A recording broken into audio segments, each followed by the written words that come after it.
What the okay, here we go. Alright. Go ahead and get my chat box updated. Pop out the chat.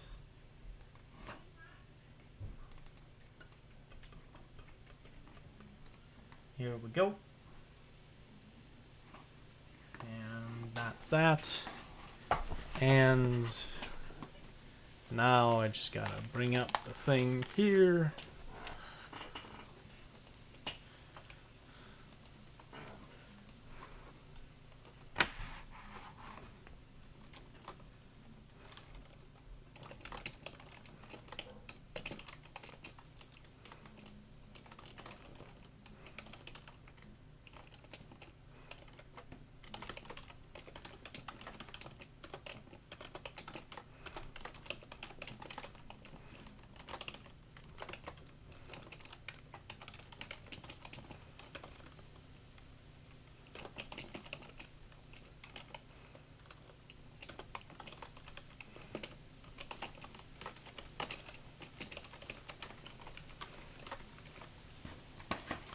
Let me pull up my link.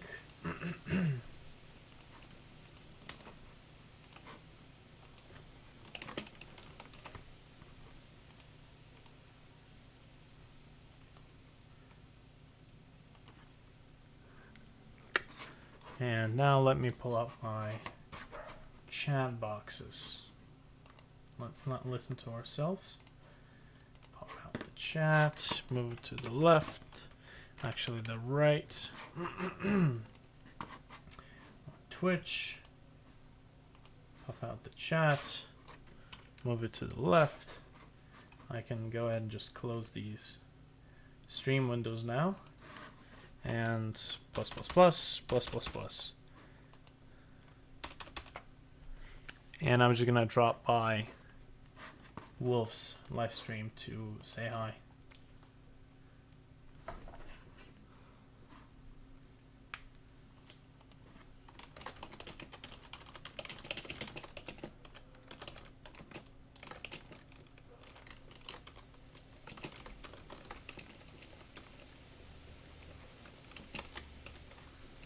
Turn this thing off.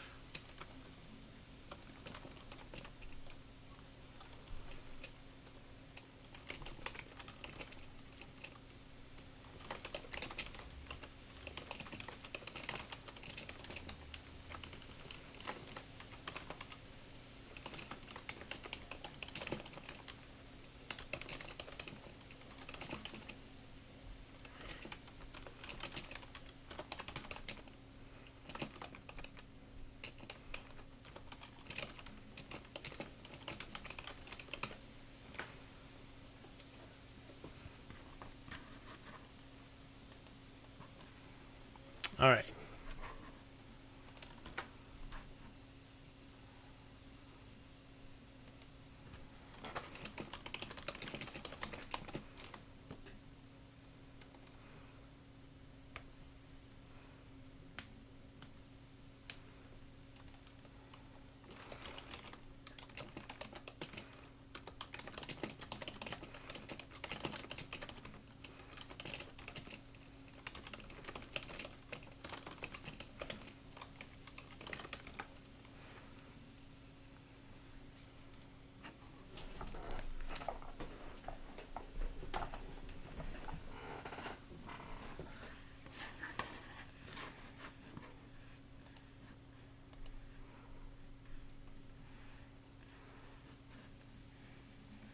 Coxie, you gonna be dual wielding live streams now?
Yeah, debugger final. It's the last update. They had like 4 different fixes, and my webcam is not working. 1 second.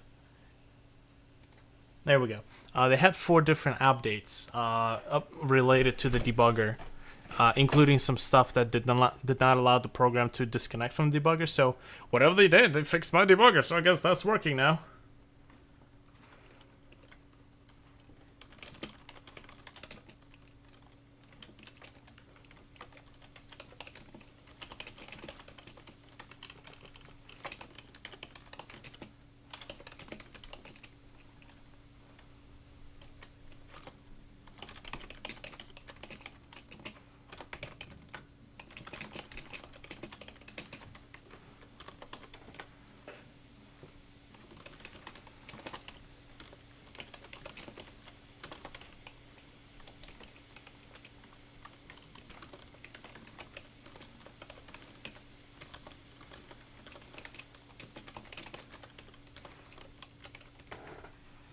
Alright. So, oh man, if you're in the stream, I gotta show you a couple of things that I did. So, I have, oh man, hold on, I gotta thank Wolf for something.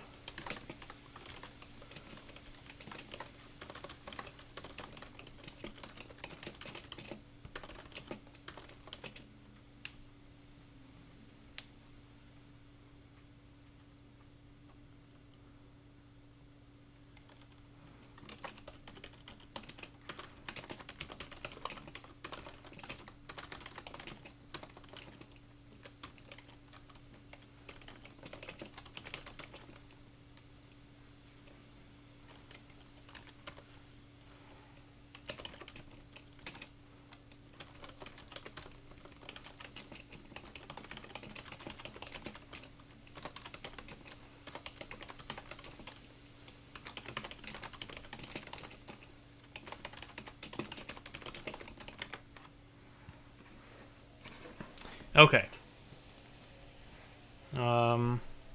Yeah, so now I only have one single layer. I used to have, like, okay, so here's the thing. I still have two sprite objects, or sprites for the lighting. But it's funny, because before, I had 2 sprites. This one was used for blending, because it's black and white. So you can use additive blending, and that means you can also assign color to it. And then I had this one, which was used for actually punching the lighting. But my logic was, I have a surface, I clear the surface with a black color, and I use this to punch through the darkness. And the logic here is everywhere there's color, it's going to punch through the blackness. Everywhere that there's alpha, it's not going to do so.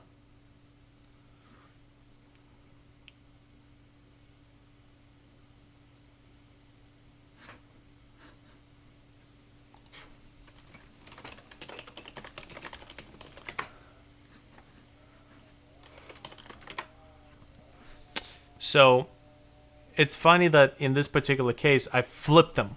So now this one is used for punching through the blackness because it's like additive lighting on a black surface. And this one is used for coloring the lights.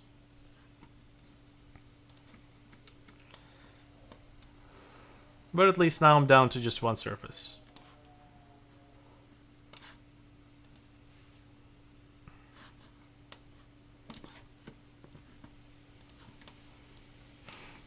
Anyways, yeah,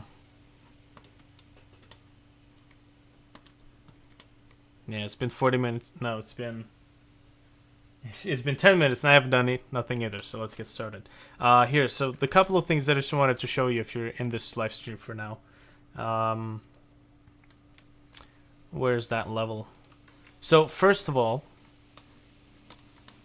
the lighting. Okay. So today I'm going to be taking most of the time creating content for the level so I could, make this thing look more interesting, because I added these light poles and I have now wires hanging from the light poles that the player can actually interact with. They're just dynamic objects. They're not like, they don't have any specific purpose to them, but they're there just for making the environment look more alive. So this is basically what I'm going to show you real quick.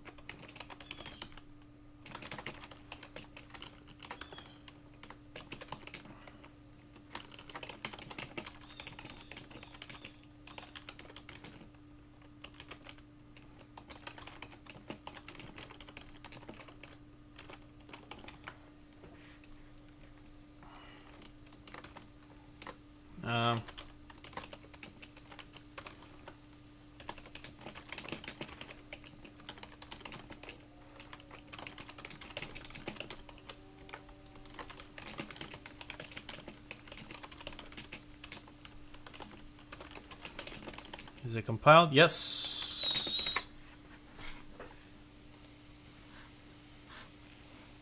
Hey, Jenko. Well, you did.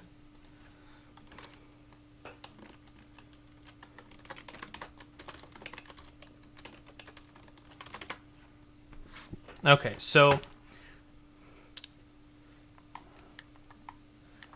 this is basically what I've been kind of working on.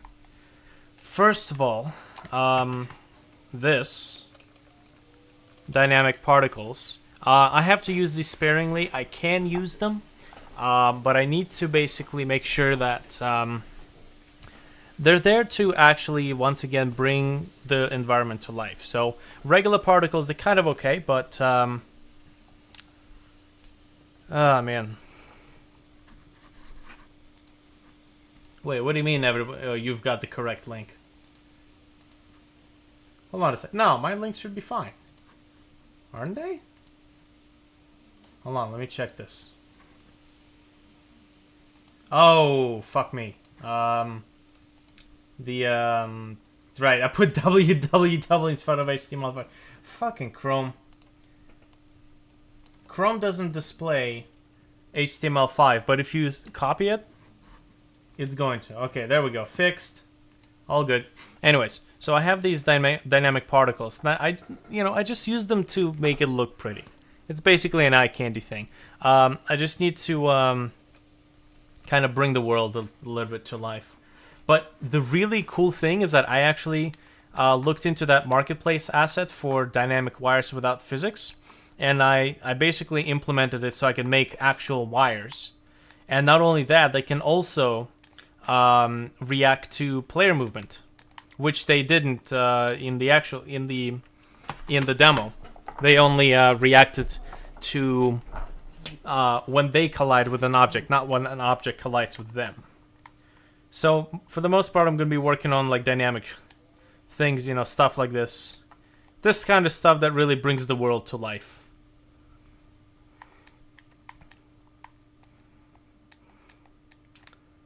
Right? Fun stuff.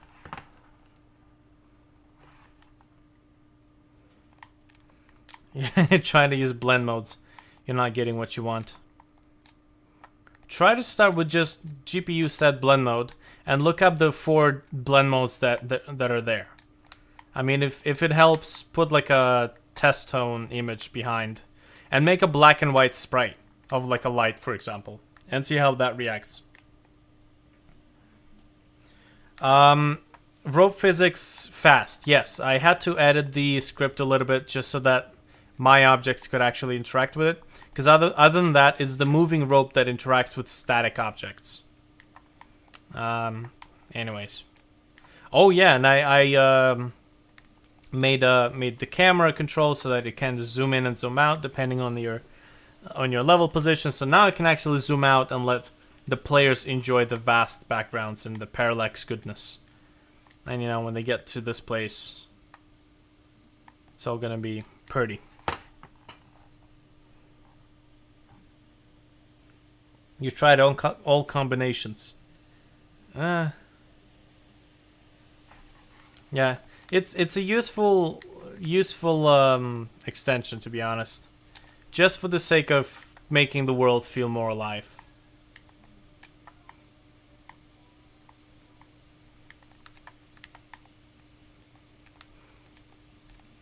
Man, normal maps would work freaking brilliantly here, but unfortunately, that's a little bit out of my reach.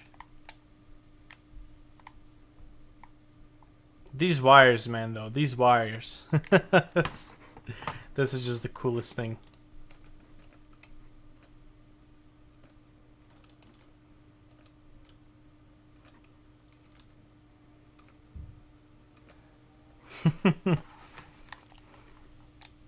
Cool stuff.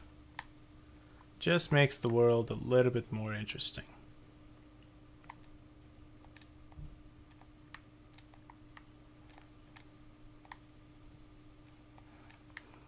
I love it. Do the particles support physics? No, they have physics variables inside of them. So I have like gravity and whatnot.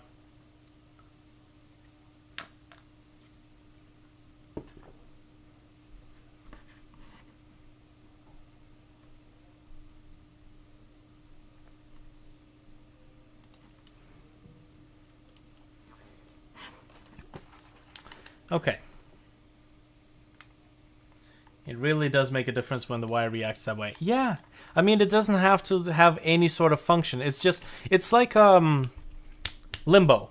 There's a lot of elements in limbo that react to the player's movement. And what's the next game? Inside. It's just a lot of interactability with the world just for the sake of making the world, making a better connection between the player and the world. Because just simple static objects, they work, but then again, it's just, So they're objects. Yeah, they're not particles, they're objects. Because you can't have collisions with regular particles. That's why I said I can't use like too many of them. Because they are performance hungry and they do like pixel perfect collisions. Calculations. All it does is just, it does pixel perfect collisions, and on collision, it halves its velocity and it reverses its movement direction. Why is the area on the right completely white? I don't know what you're talking about. Area on the right. I don't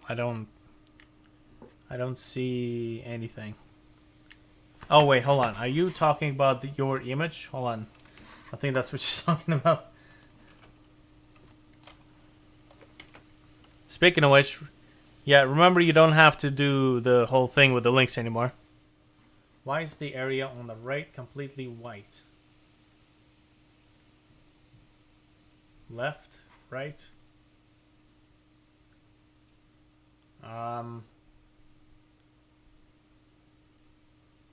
Well, I mean, this image... am I seeing, like, vertex buffers in here or something? I'm assuming you're making a lighting system, too? You dickhead stealing my tutorial? Oh, that's fine. Yeah, I'm not really sure what's going on there, because I'm not really sure what exactly you're doing. Why is the area on the right completely white?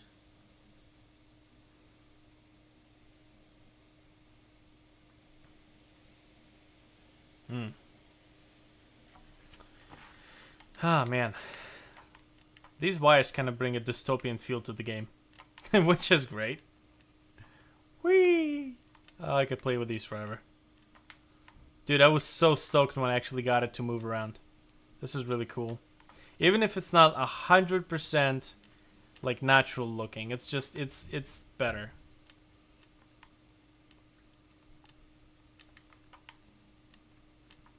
And of course I disable these objects when they're off the screen.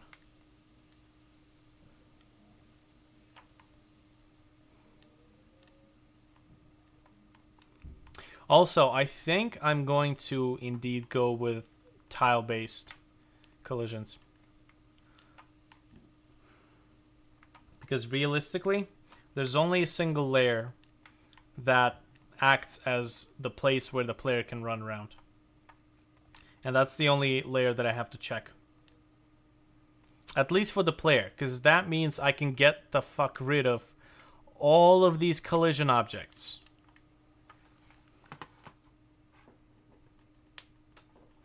Do they get disabled? Oh, never mind.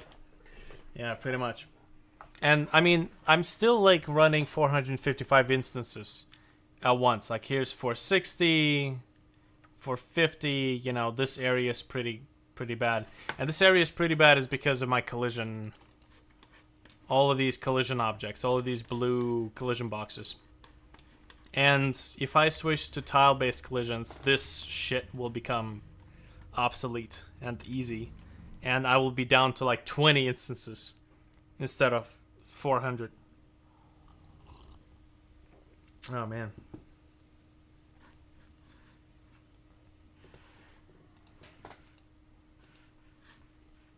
Okay, so how about this? Let's save this.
Okay, so let's go ahead and get over here. So obj player. Technically, the tile collisions pretty similar to my thing.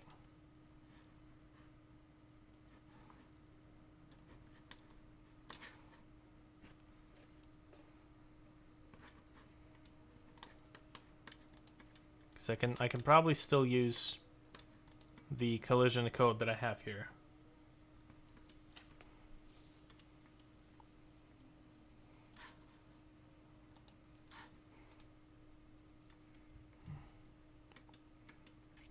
Where is this thing?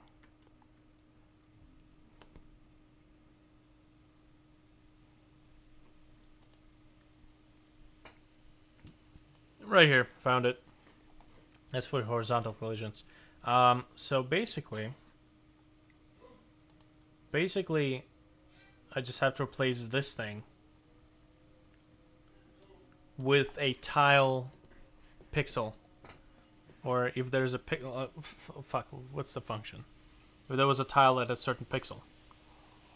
I have to, if I'm not an idiot and I removed it, or if I haven't removed it. Master. OBJ AmpKit Light Master.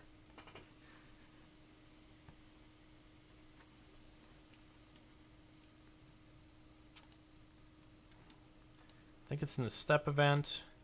It was the stupid system of where I spawned 8,000 lights in order to light up my entire like empty void. The one that I replaced with the with vertex buffers as the light masks. Instant create depth, vertex position. No, that's not it. But it is here. It was insert. Hold on. Insert or F insert.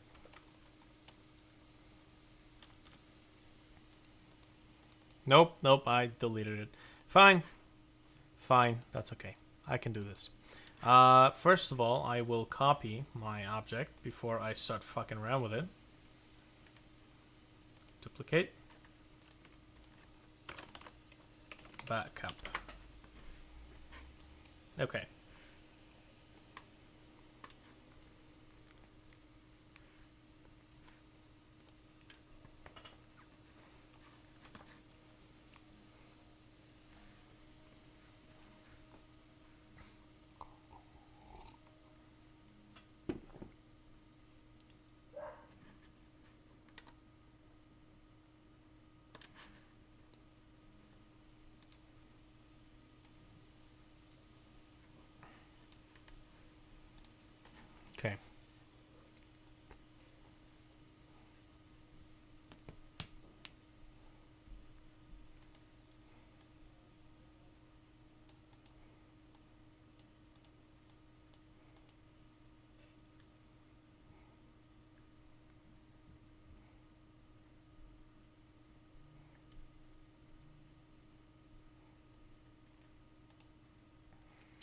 place meeting.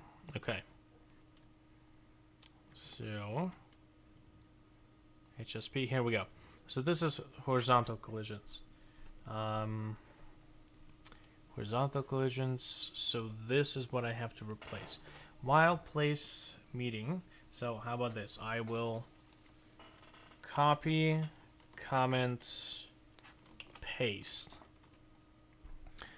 Now, what is that function? Oh, Jesus, noisy. What is the function?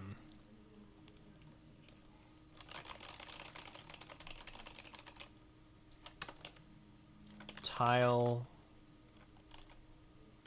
What the fuck? Windows 8 secondary tile pin?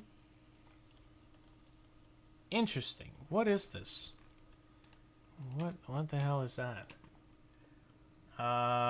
It's fuck all because it just gives me like the screen. Okay, fine. Whatever. Let me see. Tile at pixel, I think.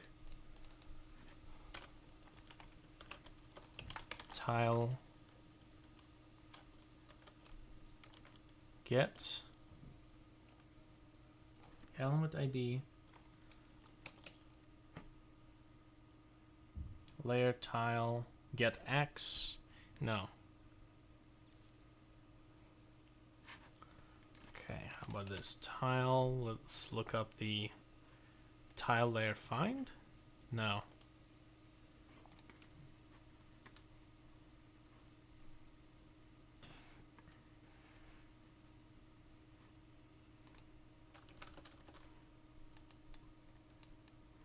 Come on. It says tile get empty.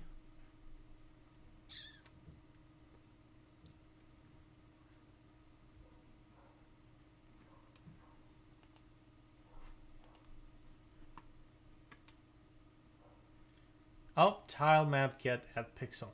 Is a function you could retrieve the tile data from the position within the room of the tile map element. You give the tile map element ID, which you get.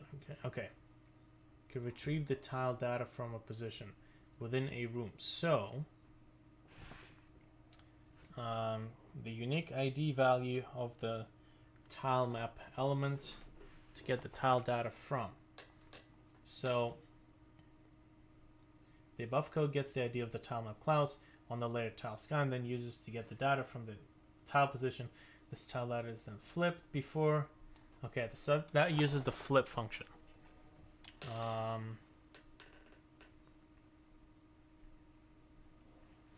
But I was using something else.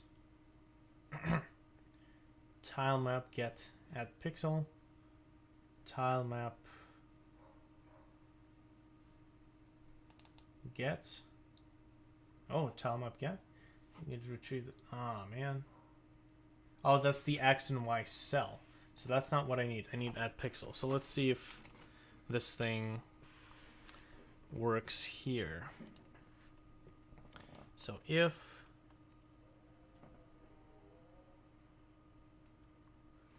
why does one layer at the top of the room editor change the draw order? You mean like if you add a layer, it automatically reorganizes your depths?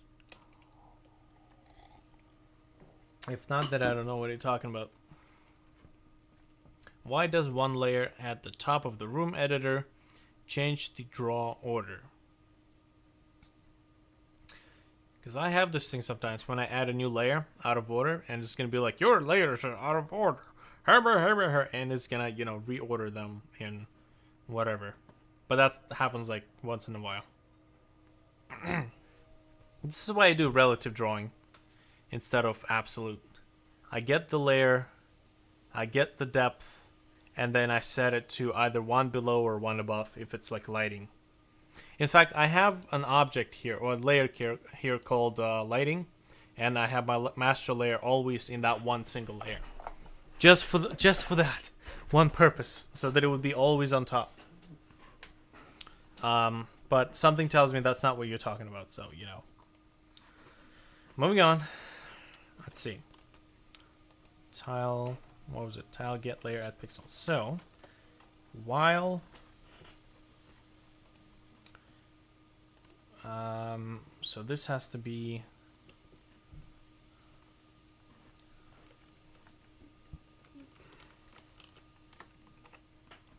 tile map get that pixel. Okay, so this is where I'm going to have to get my variables right at the beginning of here, right at the start. So first of all, layer ID will be always main. That's always the same name of that layer. And then tile map ID, that will get the tile map ID. So map ID is what I need down here. Tile map element ID. And now this has to be X plus sign HSP, Y, and end of sentence.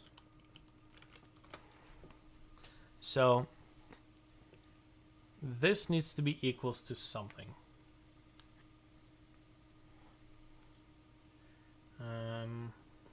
Let me read up on this thing again.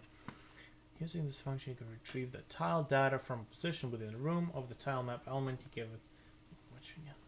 When you create the function, as well as its XY position in the room, get the tile data from the function will return the tile data blob.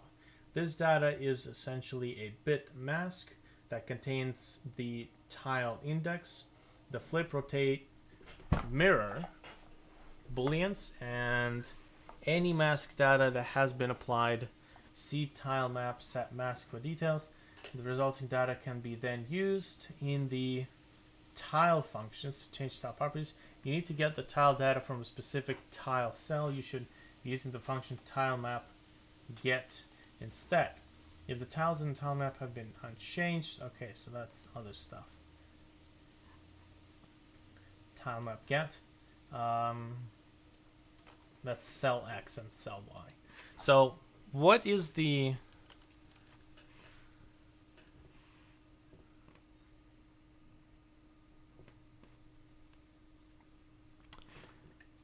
what kind of data? I mean, provided this thing returns the real, so it returns the ID of that particular tile.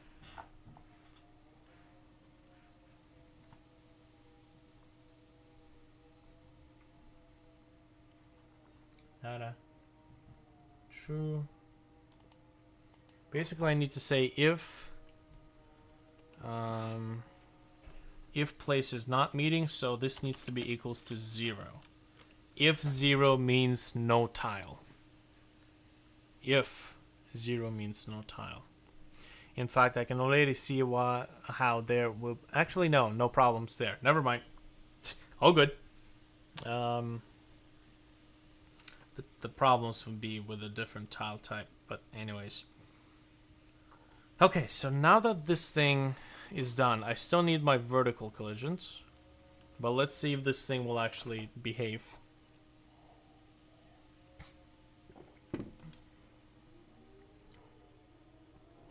Let's hope it's just a matter of changing one little tiny itty bitty bit.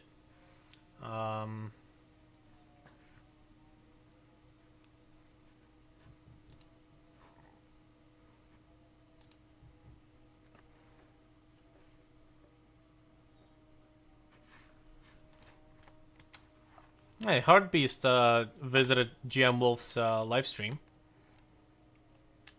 Okay, so that sucks. Okay, so this basically... Ah! Yeah, that's right.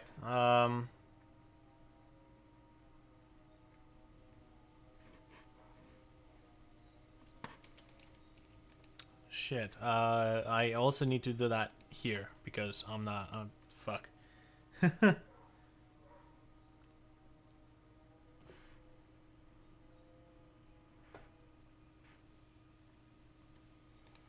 Okay, so first of all, basically this needs to be replaced. So if it's not equals to 0, and then do this whole thing. If this still bargains on if 0 actually means that there's no tile in there.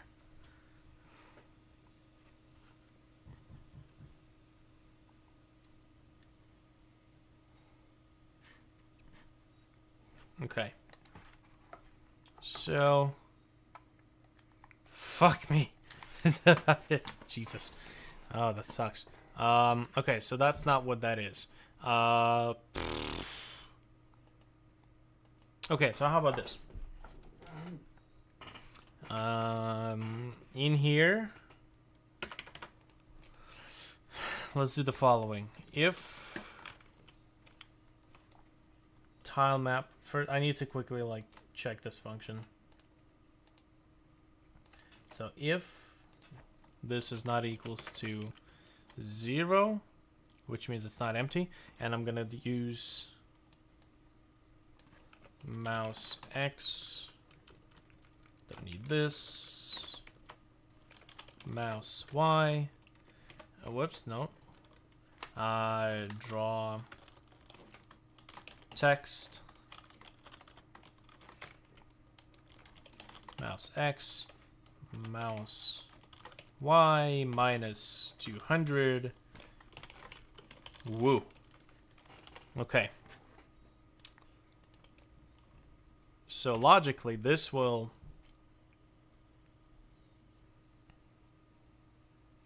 can GMS2 remove 2 overlapping instances in the room editor if they're the same object.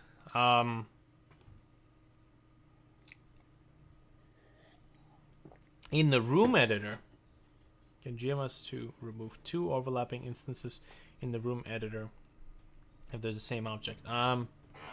Not via the IDE, as far as I know. But you should be able to individually move them. At least. Okay, here we go. Nada. Big hunk of nothing. So that's basically not what that is doing. And it would probably help if I was doing this in the draw event, because that's where all the drawing actually takes place. Holding Alt, I can press twice without knowing. Oh, no. I know what you're talking about. It has something to do with your center point. It happens when I have my center point right at the very bottom. And it basically says, oh, your mouse is nowhere. I guess you're trying to draw another item. And it just plucks 2 of them at the same time. So you got to figure out your like, center point before you can do that stuff. Okay, so I need to copy this over here. And this is temporary stuff, so I need to remember to delete this.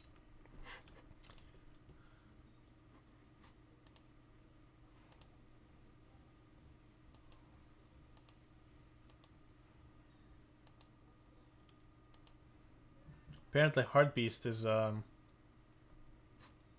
GM Wolf's stream, so that's pretty cool.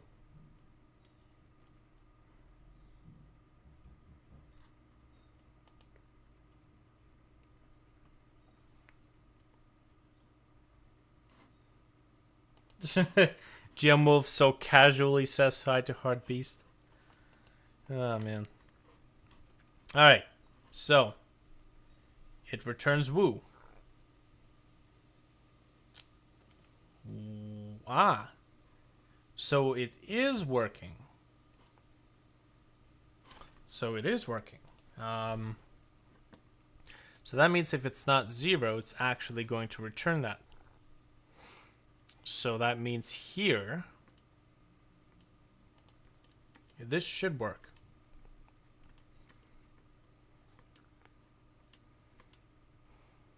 I'm not sure if tile map get pixel is gonna work with the whatchamacallit. Okay. So if the X position of the player plus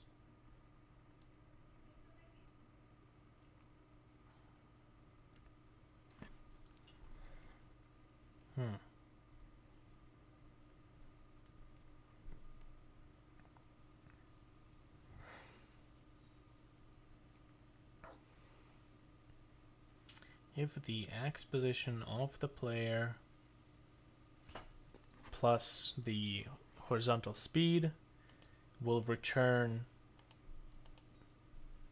that there is not an empty object there. So not an empty object there. Then while, why does this say sign? Why am I only...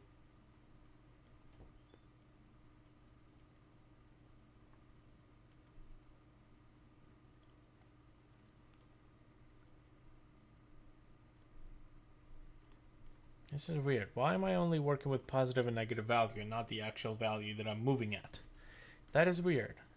How about I will remove that.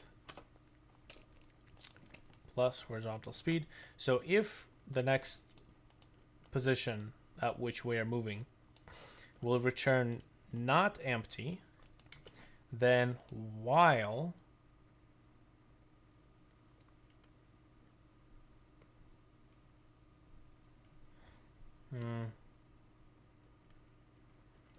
while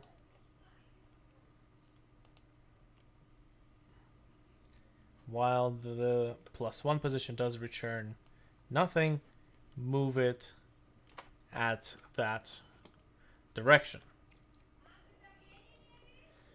And why do we say... Oh, okay. So this is just the one single momentary thing. Got it.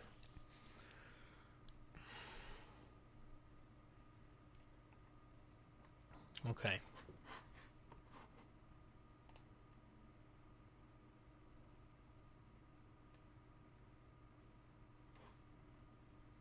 All right. Well, anyways. Kind of nice. Oh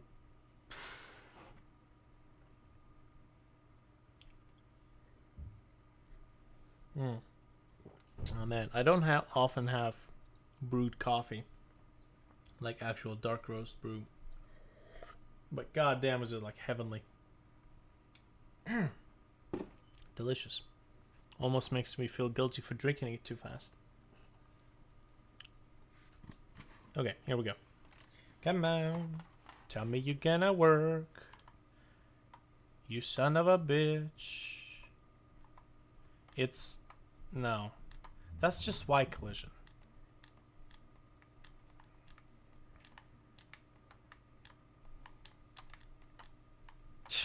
Okay. I'm like a piece of turd, just sticking to the... Oh, man.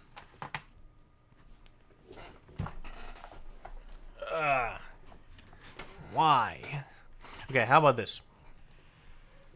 I will use the same logic in here, and I will say if there's a collision... if there's a collision from the player's perspective, do the same thing. Just first let's check if this collision is taking place. And I'm gonna do the thing, yes.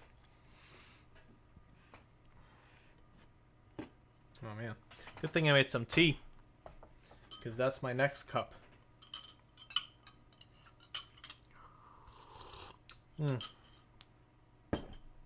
Every day at work, I get more and more motivated to just work on this project. My job is not very fun. Okay, here we go. Come on. Tell me we got it. Oh. It works. Sort of. Like, momentarily. Which technically makes sense. Oh, it makes sense. That is correct. It works.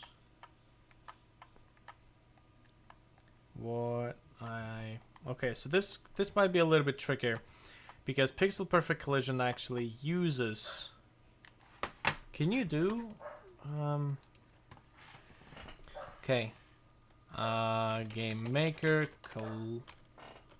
collision with tile. Okay, this might be a little bit trickier than I thought. Optimize collisions with tiles. Tile collisions. Okay, there's an actual tutorial on this. From Heartbeast. Oh, yeah. Who knows? Who would have thought? What's great news? Janko.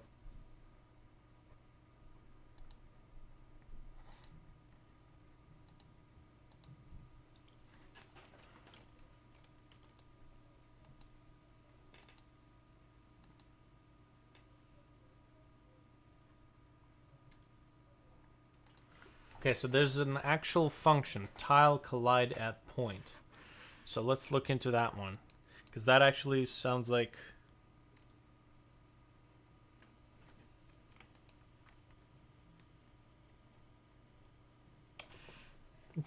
It works! Run out naked out of your house, get on the bus. It works! Everybody's trying to get out. Okay, tile...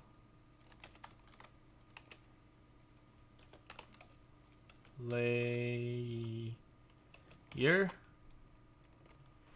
Okay, so there is a function called tile collide at point. Tile. That is useful. Actually, I don't think that's a function. I think that's a script. But it's a 42-minute tutorial. Fuck. It is a script. What was in the script? Tile collide at position. Tile map get at pixel. There is no solution. He's still using tile collide at pixel. Fine. What tile get at pixel? Fine. Fine. So I know that this works.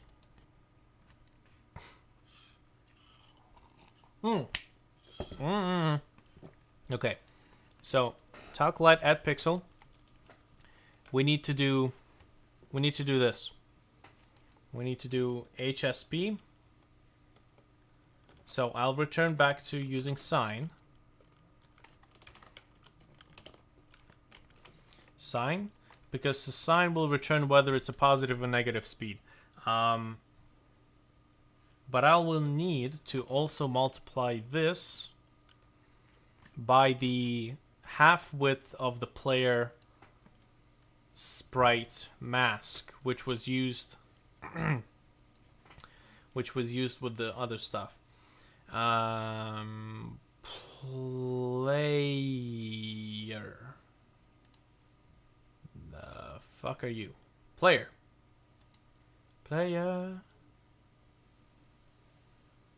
Come on, skins. Player masks, so that's width 28, so that would be 14. So I just need to do this 14. And same thing, so plus, so I need plus 14 multiplied by the sign of at which we're... Man, you don't need math to program games. It's like 10% of game development.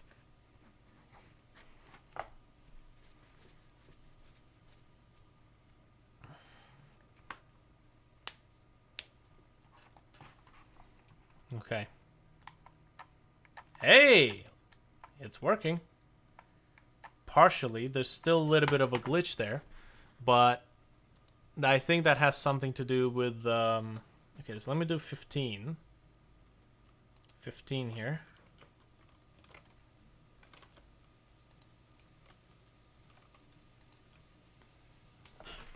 Like, exactly. Like dividing 300 by 60, for which you can use a calculator and free up your processing power of your brain for more important stuff.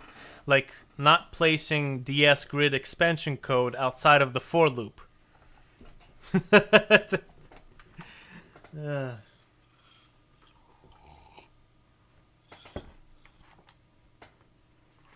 Okay, here we go. Oh, Jesus. It's working. It's definitely working. Not like that, and not like that, and not like that. But it's kind of working. Okay, so the other thing.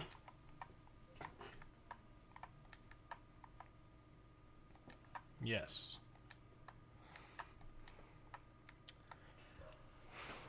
It's finicky.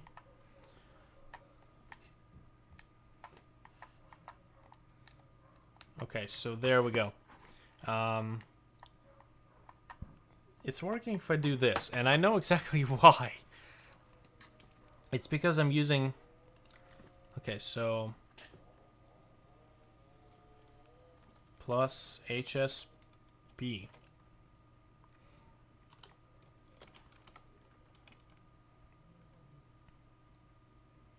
Okay, logic time.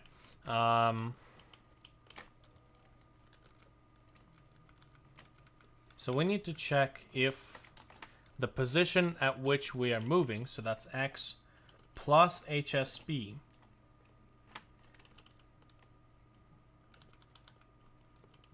also offset by the sprite mask.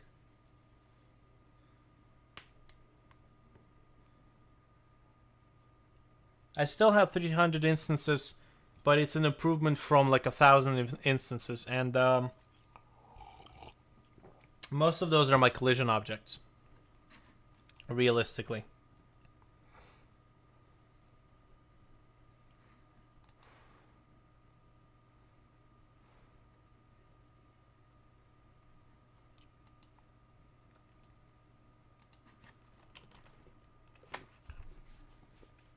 If tile maps get at pixel map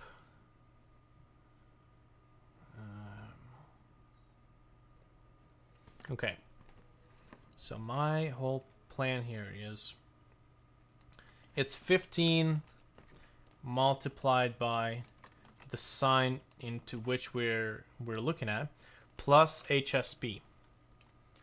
So if this returns that before we move to that position, there's a collision, move it just 1 point at a time.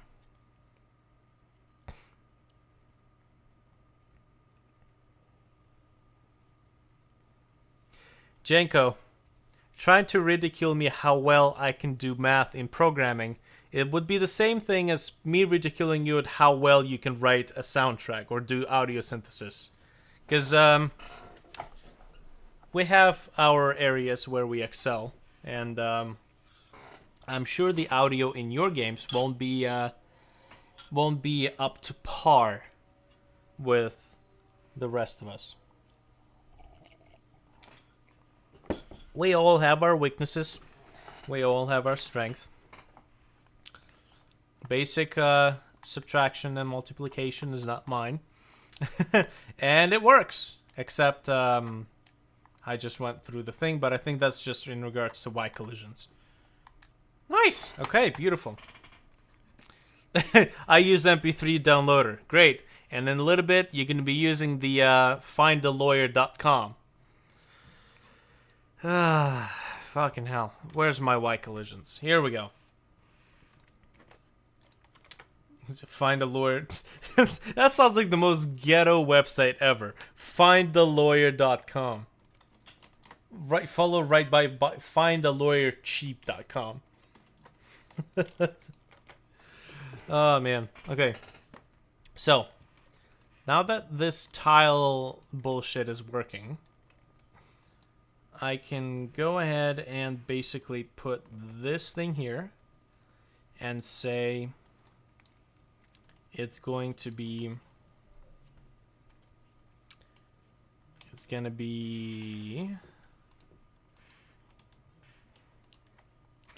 Is the center point right at... Yes, it is. Okay, so... no, that's the mask 1. I need this one. So... height... Actually, shit. While GM is live, I actually want to ask him a question. And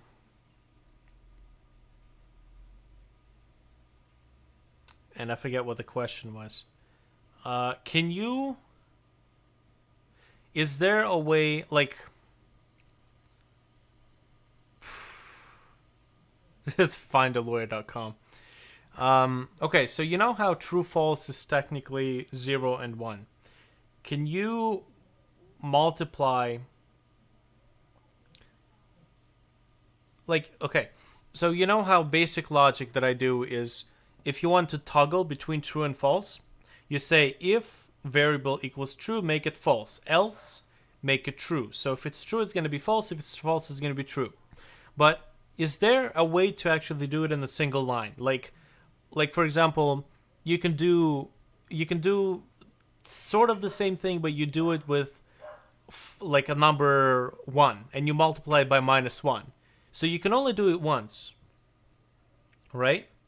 As in, like, it's not going to be 0 and 1, but it's going to be -1 and 1, in which case you can't do true and false stuff, right? Variable equals not variable. So if the variables equals true, is it going to be false, or is it going to be... Ah, shit, multi-luna. Shit, thank you. That's what it is. Got it. Thank you. That's exactly what that was. Oh man, so many of those if statements using logic. I kind of like what GM Wolf is doing with his stuff when he wants to use the least amount of if statements, because I kind of want to, you know, it looks ugly, it takes up space, and just, you know. Thank you. Appreciate it. Also, welcome to the stream. Where are you coming from? You a game developer, or are you just dropping by? Well, okay, obviously you're a game developer, because, you know, I don't think anybody else would be able to answer that question. Anyways. What the fuck am I doing? Oh, yeah, that's right. The mask. So it's middle center, so that means 45, so 22, I'd say. Oh, cool. So there you go. Sometimes people do drop by from the GMS forum. Okay, so these are not H collisions. These are horizontal, vertical collisions. So I'm basically quickly recoding this to be tile-based collisions instead of object-based collisions. So height 45, so 20. Let's do like 23, or fuck it, let's do 22. Let's have a bit of an overlap there. So 22, and that's basically in any direction. So let's go ahead and also do, so that's sine VSB plus VSB, and this is going to be sine VSB plus 22. Now the only thing is, technically my collision mask is not perfect 22 by 22 height. So that I may have some problems there, but we'll see how it works. VSB Y and VSB is equal 0. So let's see. Tile map XY plus 22 sine plus VSB not 0. I think so. Maybe. We'll see.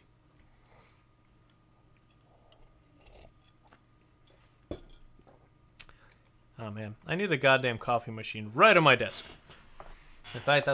In fact, you know what? I want to have like a Heisenberg chemical kit coffee brewer. That was awesome. Like, I could really appreciate that setup. And there used to be this store called Active Surplus in Canada. essentially the store was all about old tech, old technology, glass vials, like chemicals and tubes and whatnot. And that was basically what that whole store was all about. Old tech components and just all that stuff. Also, my sprites are not changing because that code kind of depended on that stuff. And I'm also seeing a few problems here. But we'll see how this works. I think I'm supposed to do like a while loop to make sure that it's not just a single point that actually gets edited. I mean, for the most part, it works. I just need to make sure that it's not syncing too much. So if I do a single point, it's basically a while loop that checks an array. And I still need the collision mask for this kind of stuff. And for hazards and whatnot.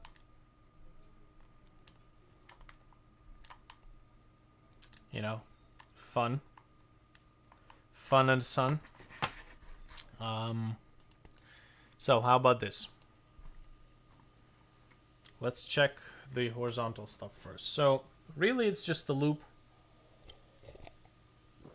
that does it 28 times.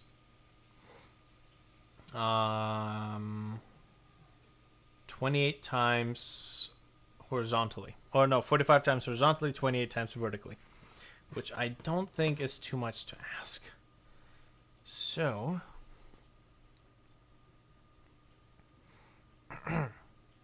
let's go with horizontal collisions first.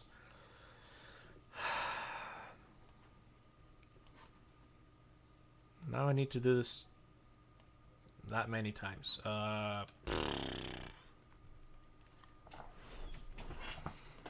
Unless I can only do this at the corners. Because the corners are where the issues are kind of coming from. I need 2 corners.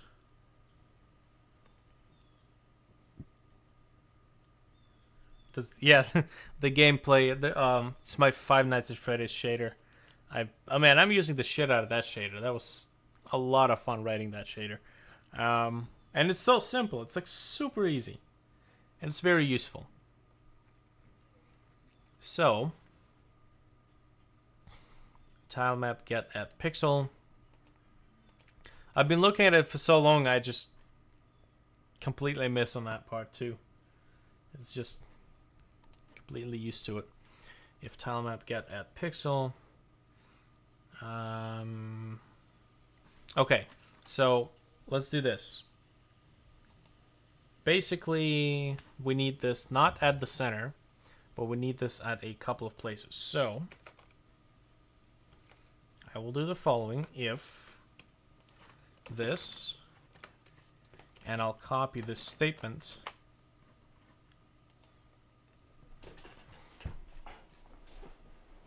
And that. In fact, I think I need to do this at all 4 corners.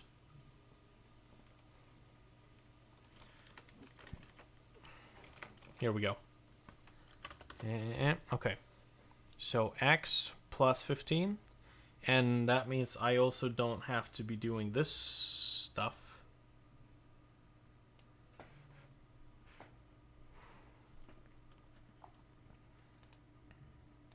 I think. Let's see. X plus 15, x minus 15. And then y plus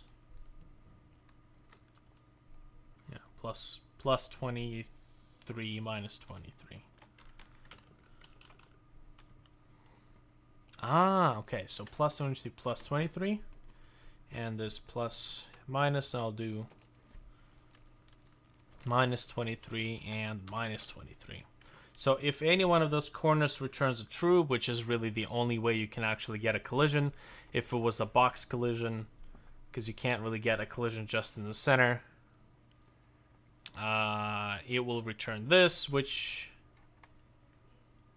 basically means it will do this thing. But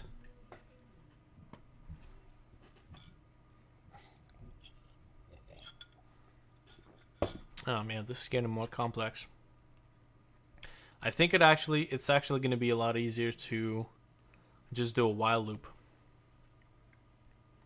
along all four, or along the horizontal sides. So how about this? Oh,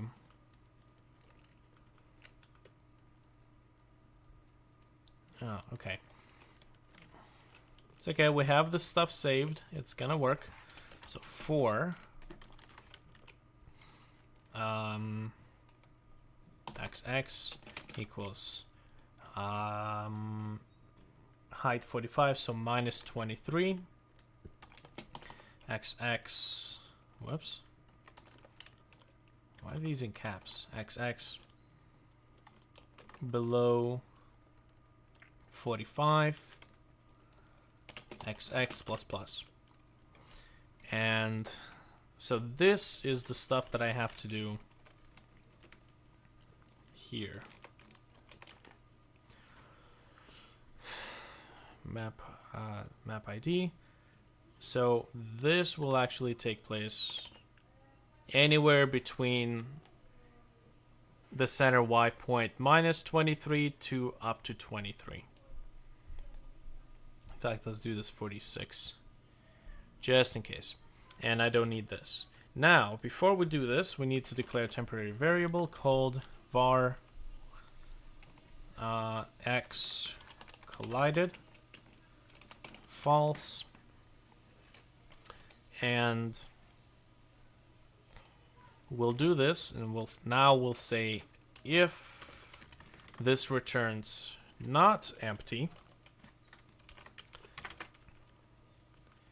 we're gonna go ahead and do x collided equals true.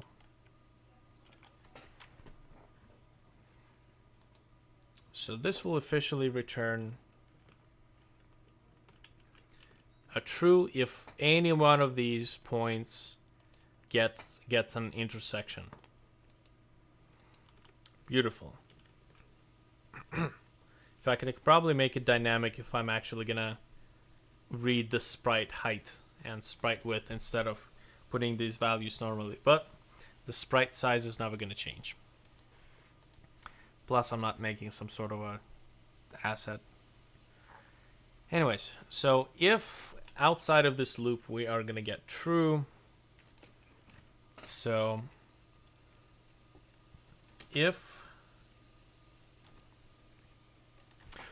okay, so here's another thing. So variable x collided or collision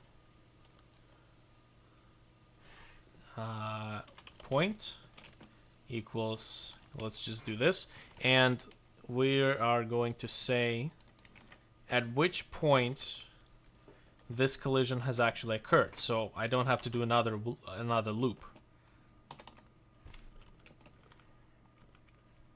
So this will basically say at which one of these points the collision has occurred, which means that if x collided equals to true, then all we have to do is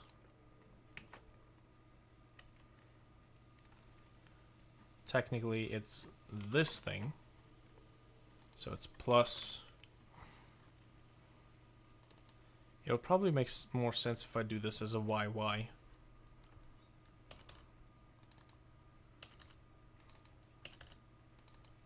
Just for thought. Oh, and this has to actually take place, this thing. Okay, so this will officially, hopefully, do the collisions throughout the entire height of the sprite, instead of just one point, which is why my sprite was kind of getting stuck in the walls. Fingers crossed. See how much of this stuff I'm going to have to do. Hey, not said before reading. C collided. Makes sense. Wait, what do you mean C collided? Oh, because fucking idiot is what I am. Stupid mistakes like this is what usually makes me waste about 3 to 9 hours, 3 to 6 hours debugging stuff sometimes. Janko will tell you. He knows this shit. It's a plague, man. It's a plague. Speaking of which, Janko, my debugger started working. Whatever Yo-Yo Games did in the latest update, it's working now. What the fuck was that? Fucking teleporting now.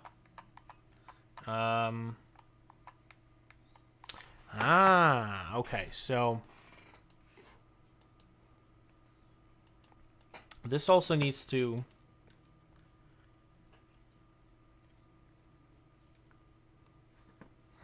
okay, so wrong logic here. So this actually probably needs to take place within this loop, because that is where it was located before. So the whole logic here is that we are not letting HSP get any higher. We're not letting HSP get any higher while the collision is true, and the collision is true while this thing returns true. So this actually, in fact, needs to be over here.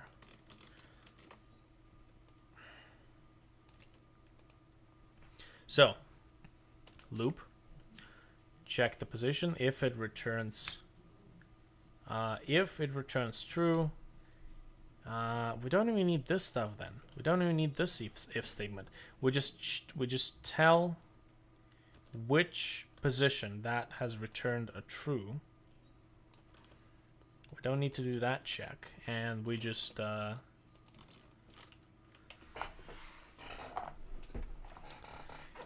ahead and do that, and it's all inside of the statement. All right, let's try that again.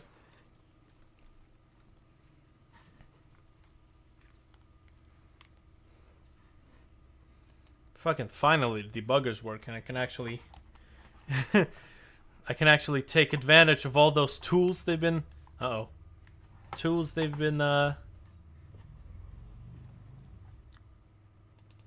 with the thing.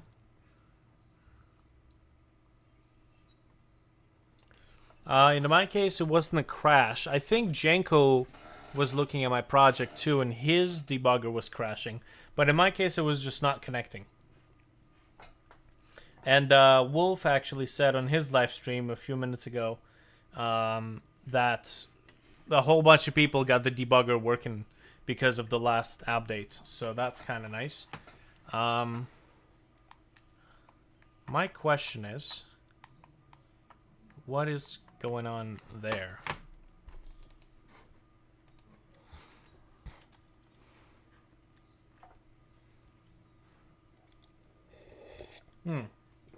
Okay, so I have.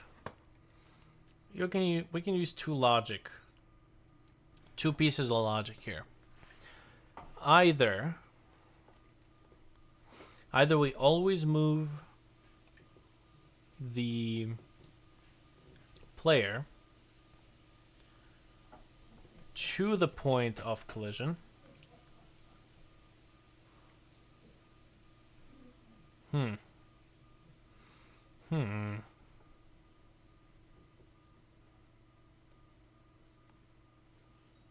How about I'll go back to the first system. I can always come back to this. But oh god, am I gonna have enough undos? Please tell me I'm gonna have enough undos. Oh god, so much. I just want to go back to the first loop. I'll just do 2 loops. Technically I'll need 4, but I'll just do 2 separate loops. Okay, and open. Here we go. Okay. So here we go. I will do this twice. And I'll do basically this. Y minus 23. Y plus 23. And this will automatically actually switch between left and right sides. So now I'm doing 2 collision checks. The upper corner and the bottom corner.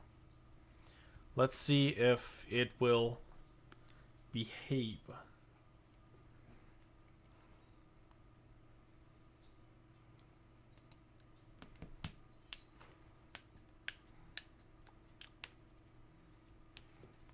Yeah, that's what happens when I'm not using object collisions. And it's fucking stuck in the infinite loop. Okay. But it's probably stuck in an infinite loop because of the Y collision. Yes?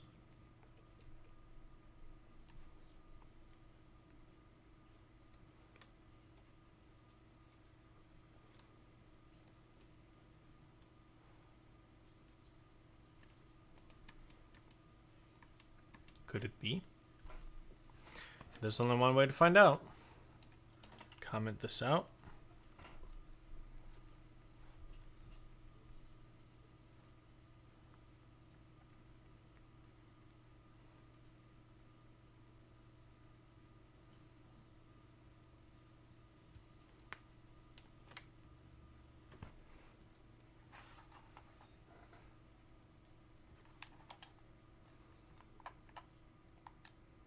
Okay, so that's a big fat no.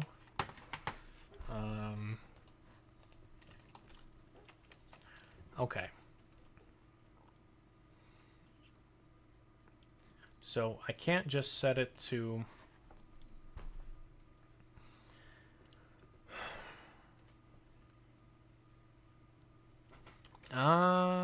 maybe it's because I do this minus 23 and plus 23. I'm moving the object at the wrong coordinates, at the wrong relative position than the one that I did the collision check from. Second time I did that mistake. Let's see if that's even the cause of the mistake, or the cause of the glitch.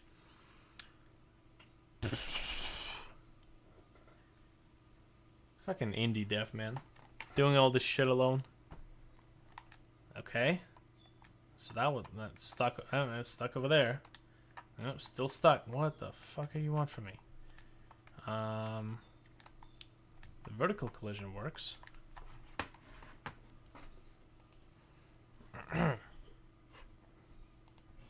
Okay, so instead of stopping the HSP, I'm basically gonna have to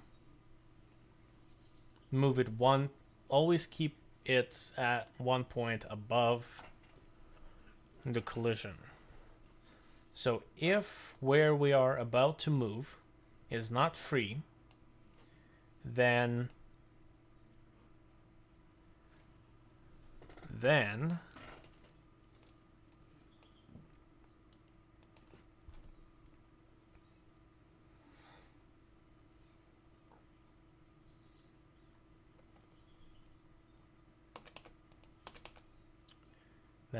put us where we are not free minus 1 pixel is my logic.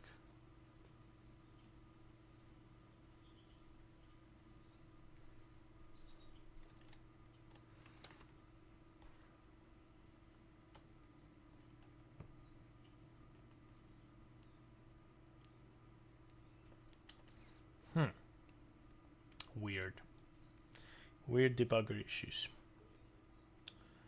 Okay. I technically have the system work with particles, just not.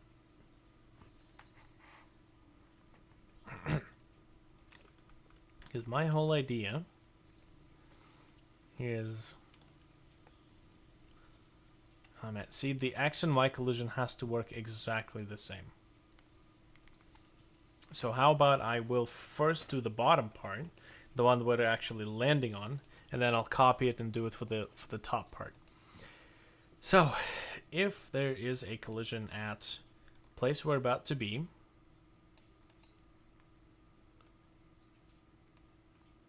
at the Y plus our collision mask, the halfway point for collision mask, is not free, and we're about to move there,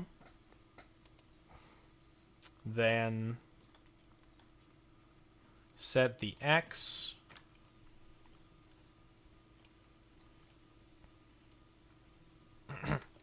X equals X plus basically this shit right here.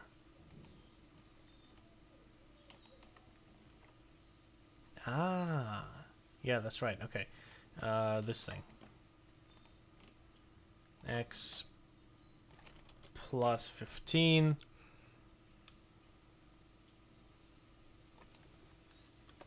plus, multiplied by sine.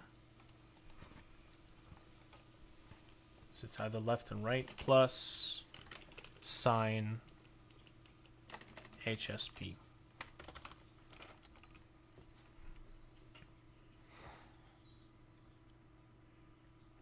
So that will either do left or right.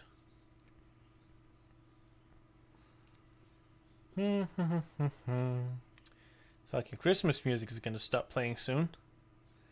Watch out. Halloween's coming. As soon as it's 12 o'clock after Halloween, it's like, oh, get your wallets, everybody. It's Christmas time. Get your fat bellies on. Okay. Still fucking glitching in. Okay, so how about this? Instead of moving it up close, then I will say while it's returning collision, move the X minus equals, or I should say plus equals the sine multiplied by -1. So the opposite direction of in which we're getting the collision. And that's the system that I was using with the other one. So instead of moving up to the wall, we're going to move the player into the wall and then just nudge him away until it no longer returns a collision true. Can't believe I'm back at recoding my player object. Oh, man. And we're stuck in an infinite loop. But we're stuck in an infinite loop because of the Y collision, that's why. So, I have to also repeat this with Y. Otherwise, I will never, ever get this to work. So,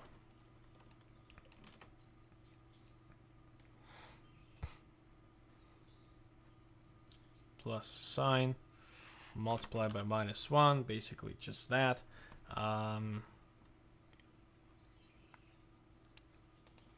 Not sure if I'm supposed to really be doing anything with the X here. Probably. Unless not. Nah, probably yes.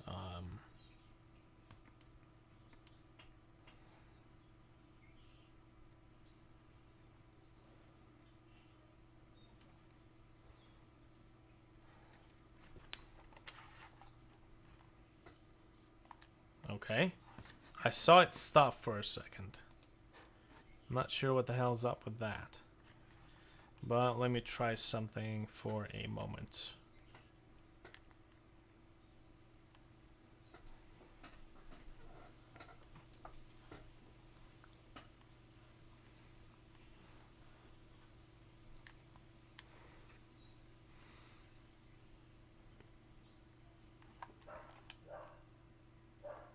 Okay. So, wall collision sort of worked. Until we hit that wall. So, we need to inverse this speed.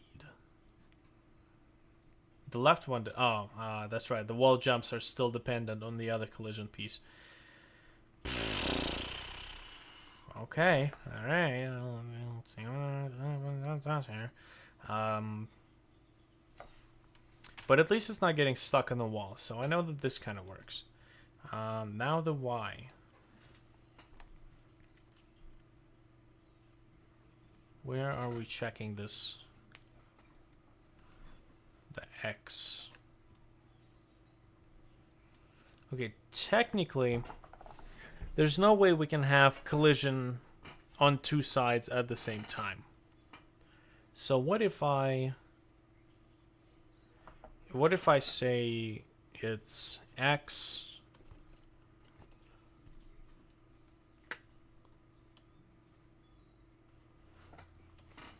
oh man, this is so much easier with just place meeting.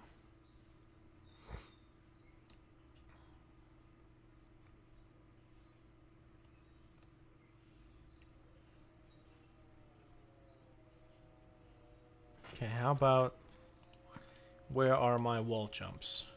Horizontal collision. Technically this works. My vertical collisions, however, are slightly more fuckish. So, if tile map get at pixel X, so X position, so basically the middle, Y plus 22,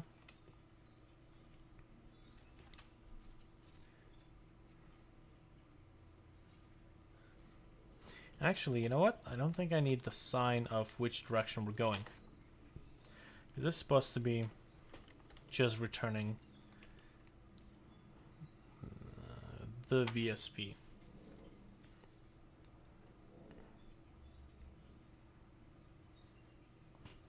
It's 22 plus VSP, not free. So center Y22 plus the speed we're going, not free.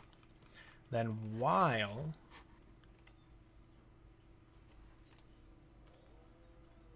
okay, hold on a second. So while this thing plus VSP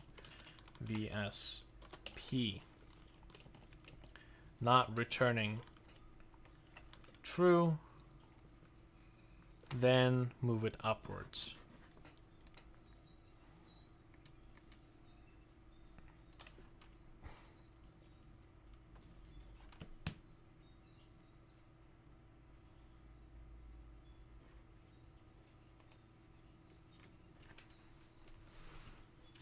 Although I have no reason, that has no reason to work.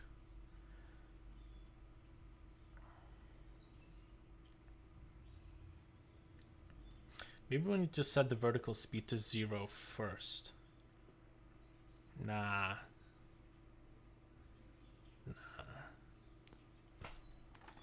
Set it to 0 afterwards. Okay. Okay. So it does, it bounces. It bounces is what it does. Which is why I'm not supposed to be using plus VSP.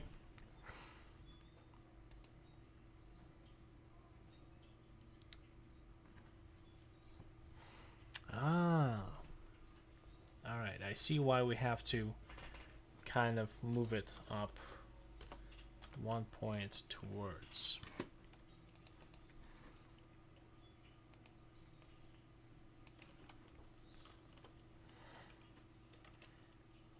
Okay.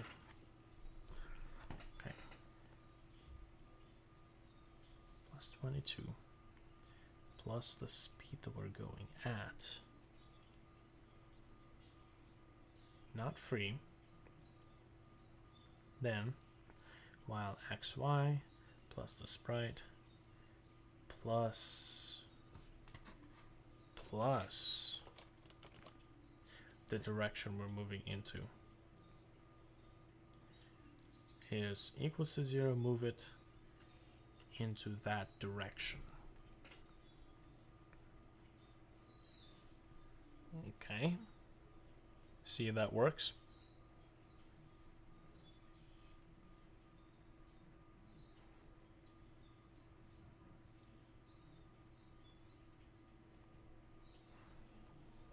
So Multi, what kind of a game are you working on? Fuck me.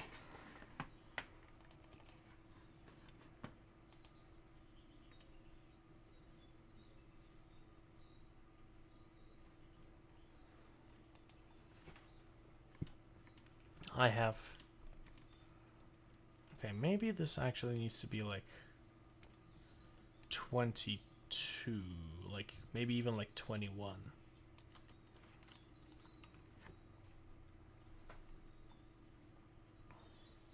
So that it wouldn't be getting stuck in the same thing. 3D RPG, we're working on the editor right now. Level editor in GameMaker Studio. You're making the game in GameMaker Studio, right? You're making the level editor for that. And then is it like what kind of an RPG is it? Is it like Diablo style top-down RPG? Okay, so we've got... It technically works. I'm doing some moonwalking here, but technically works. And I know the problem that was there was because I was using values greater than the same values as we have here, and that's why I was getting stuck. Yep. So it's kind of like Diablo style top-down. That's kind of cool. I like those types of games. Oh man, I actually wanted to make one very specific zombie game in GameMaker Studio. The only thing that I need to really kind of... completely in 3D space. I see. Cool. But I want to make something like a Diablo... it's Diablo style-esque science fiction, like zombie shooter game. Okay, so we do have an issue there. But other than that, seems like we have...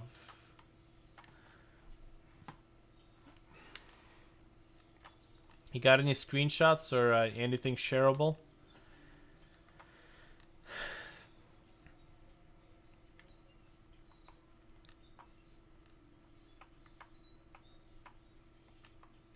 Okay, so at least we're not like getting stuck in an infinite loop anymore.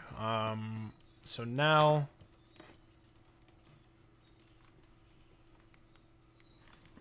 so you see now this is where I need to do this thing. It's got to be X.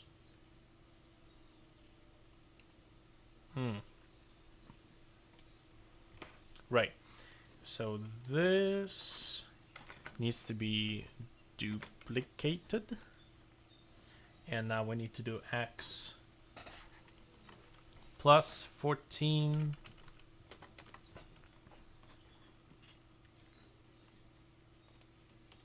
X plus 14 X minus 14 X minus 14. Alright, sounds good. Looking forward.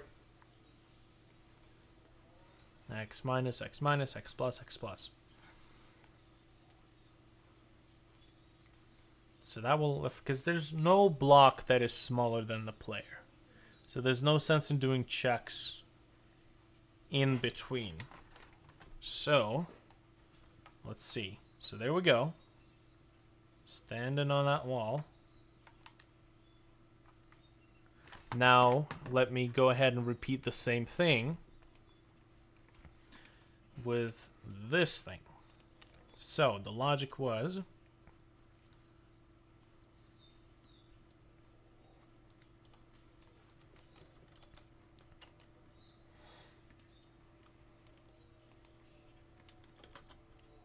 same as before. Move it up to the object until it actually hits it. And then set the horizontal speed to 0.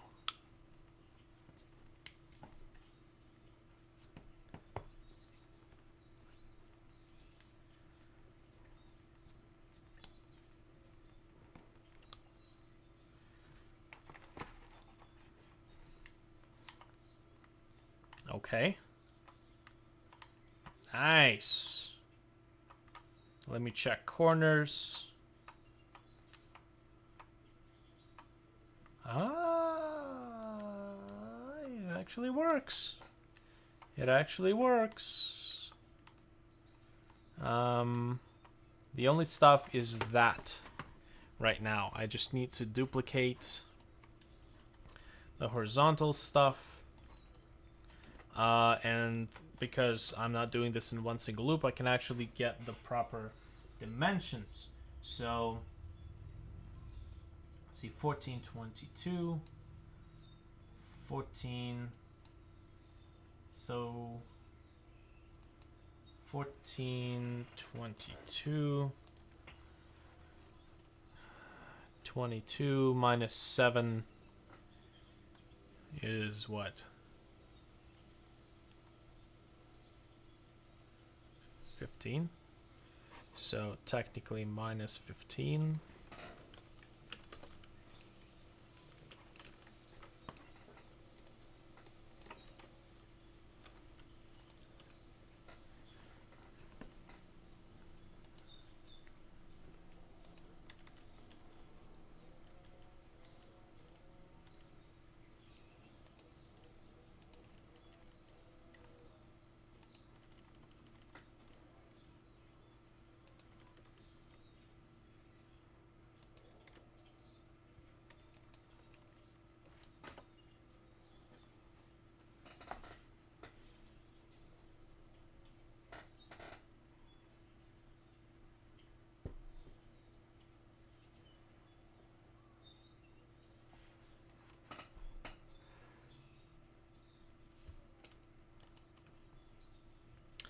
I have video pre-alpha stage where we still limited the move onto a grid, which is not the case anymore, and 2 images of the current editor. Post it anyways. If you're posting links, make sure that you replace the dot between website.com with a space. Otherwise, YouTube will just delete it outright. Okay. So.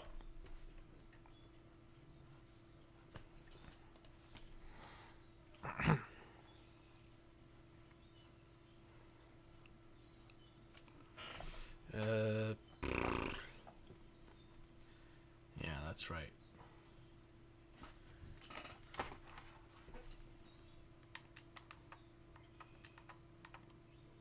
It's still getting stuck in the loop, but which one is causing the loop?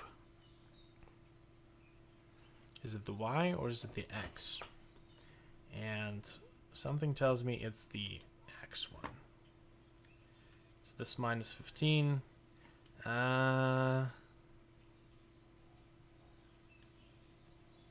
It's usually not the one that's responsible for the axis that I'm jumping on.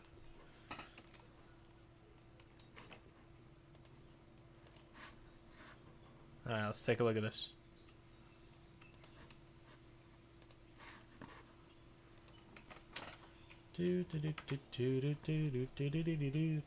Shit.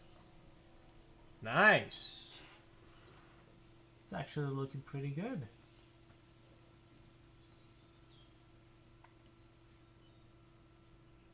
I don't suppose you're using height maps with that, are you? Or are you just painting it inside of the level editor? Pretty cool. Ah, holy shit! I actually see what you mean by 3D RPG game.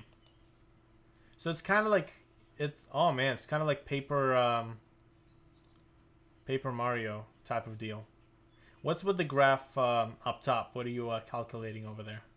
Top left, the rainbow seizure stuff. Ray tracing? Man, this actually looks really good. Holy shit. This is actually really good. It has yeah, man, has this this Ragnarok Paper Mario charm to it. Really cool. That's the depth map. I calculate the water depth with it. Ah, I see. And I'm guessing the depth will return how much you want to blur up the pixels with the blue tint as to give the water the effects of depth. That's really good, man. That's really cool.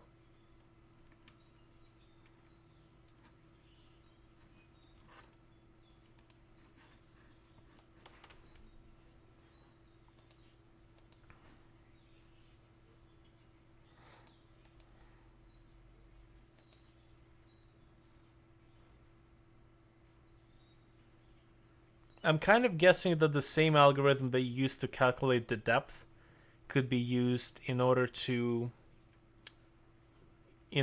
create shadows. It's just that you wouldn't be projecting it from your camera, you'd be projecting it from a light source. Man, that's really cool. I wish I could do shaders that complex. Okay, so let's take a look at this. This Y is only getting triggered. I see where you are getting this. So, okay.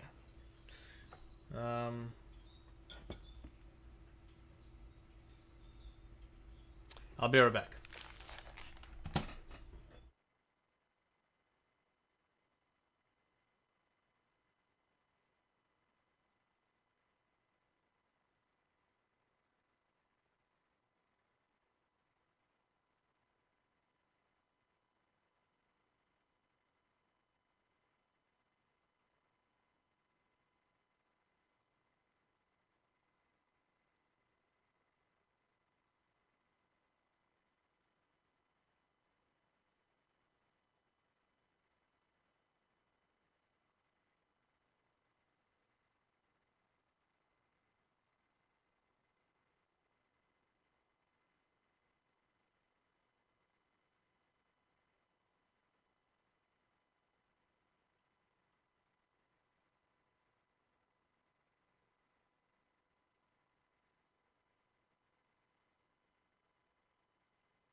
Okay. All right. Okay, so this game that I kind of want to try to make at some point, lighting like not real time. Well, here's the thing: if in order to have a day and night cycle, some real time shadow is kind of a given. But there's another engine that I have a license for. It's the App Game Kit by the game creators. Same people who made the FPS Creator, the Dark Basic engine, all that good stuff. Their App Game Kit recently, well, relatively recently, got an update with built-in shadows. So it's like Unreal Engine now, where you don't have to worry about coding your own shadow shader. It actually does it for you, which is really cool. So, like, if it's a 3D game, I think I would end up just using App Game Kit, because things like loading in objects is a lot easier there than it is in GameMaker Studio. Like OBJ, like objects loading into the vertex buffers is just handled for you automatically. Anyways. How about this? How about this? So, if we return this, let me see if I can debug this. So, show debug message.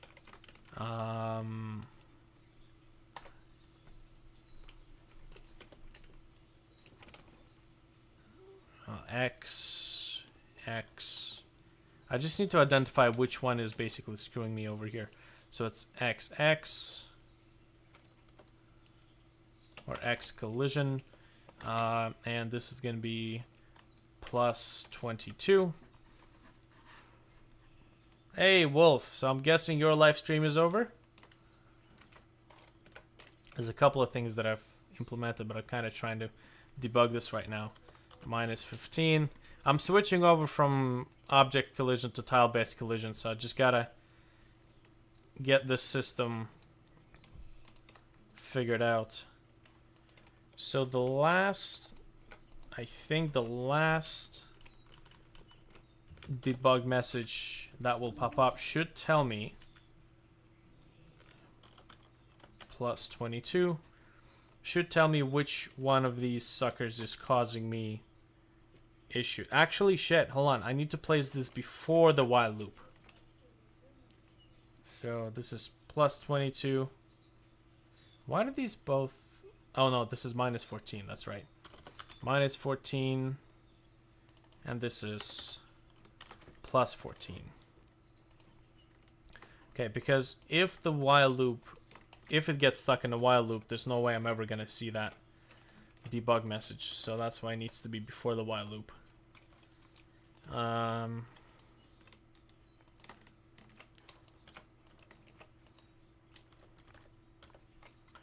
Man, I got...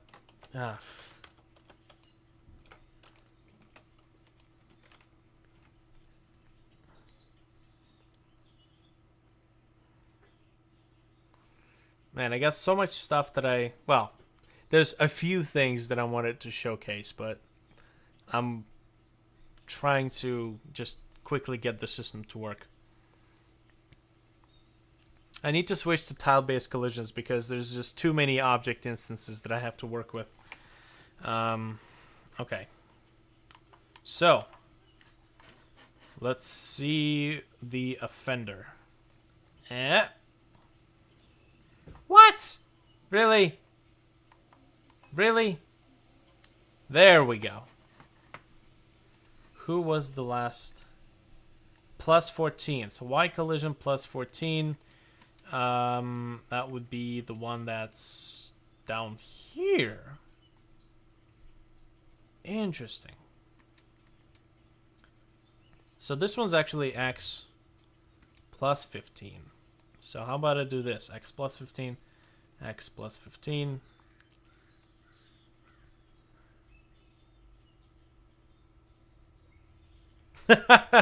It's the guy who made the awesome video about Snap 3D Shader.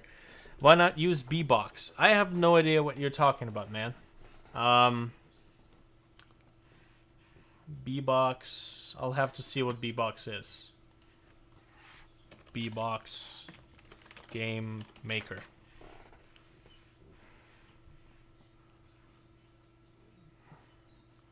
B-Box bottom. Yo. Okay, I see what it is. Oh, bounding box. Returns the position of the bottom of the bounding box. It's read-only variable. Returns the Y position within the room of the bottom of the bounding box. Instance of the bounding box is defined with the maximum width and height of the mask for the instance. As they said. Okay, this is interesting. Checks to see if the bounding box of the instance is outside of the room. Okay, well, I mean, the thing is, I'm using a function tile map gets at pixel.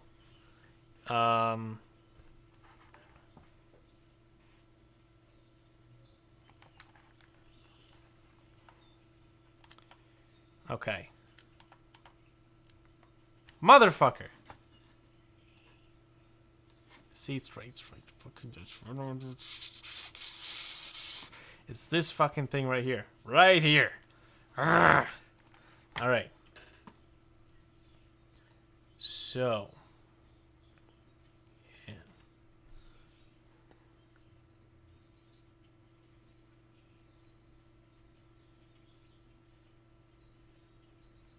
B-Box gives you the coordinates of the bounding box of the instance in pixels. So like X, you can have B-Box right. Oh, I see. But, I mean, it's basically just a different name for what I'm using now. It's basically kind of variable that stores a point, right? Yeah, my sprite mask is just a regular, like, square. right? This is my sprite mask. I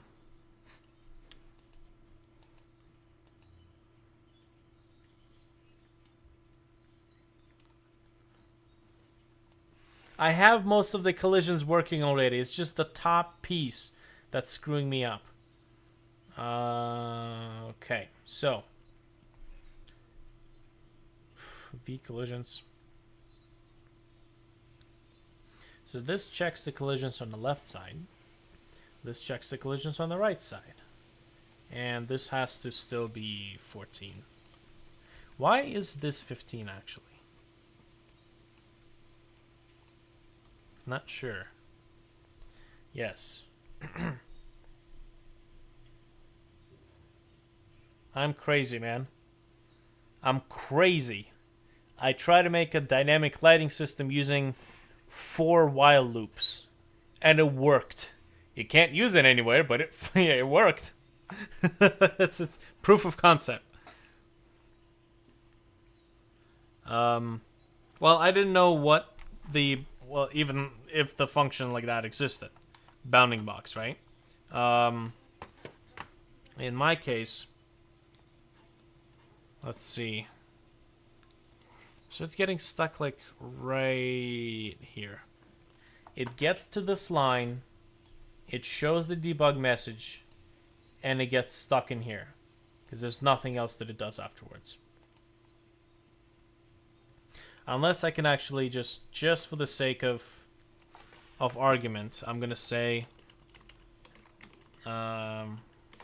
test end, and I will print an empty vessel, and I will quickly do over here and put it test start, just for the sake of having closure on that part.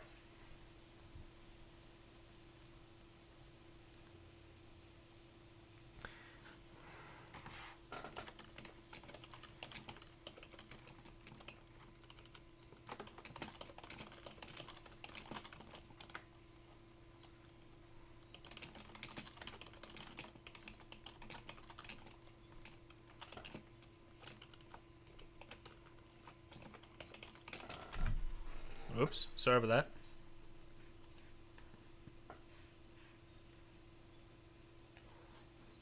Well, the thing is that it doesn't move back out of the wall. It does this thing where it moves 1 pixel at a time until it hits the wall, at which point it sets the vertical speed to 0. So, let me just, get my closure here. So, yep. So it reaches test end. Oh, what the fuck? It reaches test. Oh, yeah, that's right. Reach test start, and it kind of gets here. Okay, all right. Let's just take a look at this logically. So the problem is that it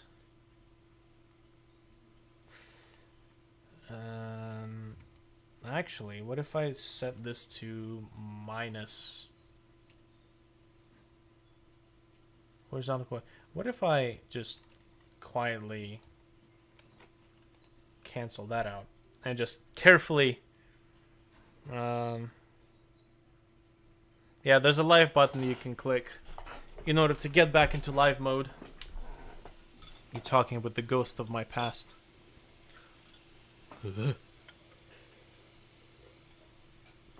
Man, I once got scared the shit out of my own microphone because I was looking at the webcam and like the top of my mic, this thing, right? My pop filter was like here. So all I saw, it was basically this. Something above my head, and I'm like,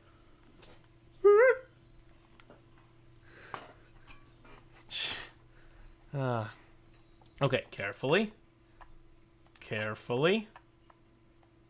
Okay, so it is the while loop, the while loop. So that pretty much puts closure on that one. So what's happening here? If x plus 14. So that way, y plus 22 multiply it in a sign. So this depends on whether we're looking up, whether we're moving up or down. And that's the bounding box basically. Plus VSP. Maybe? No. Yeah. Plus VSP is not empty. Then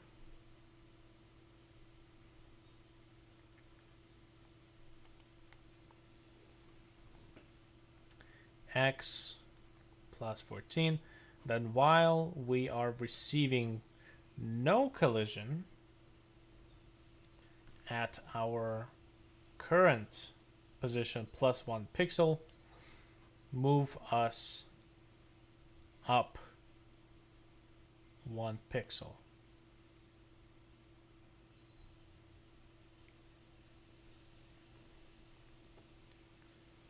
It's working for the horizontal collisions. Why the fuck isn't it working for vertical ones?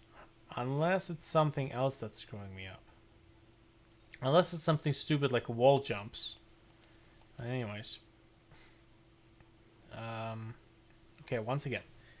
If the position that we're currently at, because we have this check both on the left side and on the right side, but in this case it's on, hold on, there is a different behavior if I'm not close to a wall.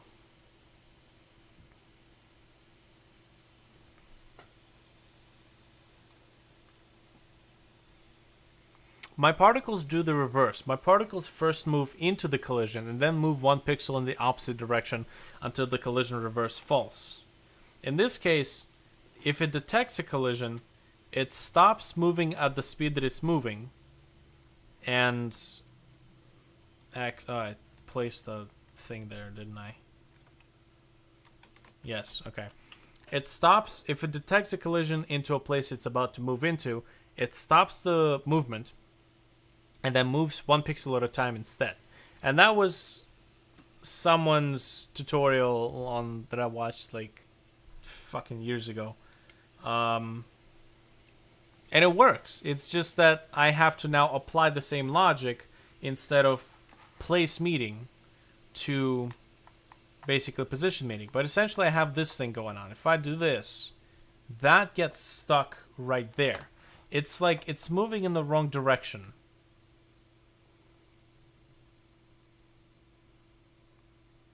Right? See, it's moving into the wall. And, okay, hold on. What is it, and what is this thing returning?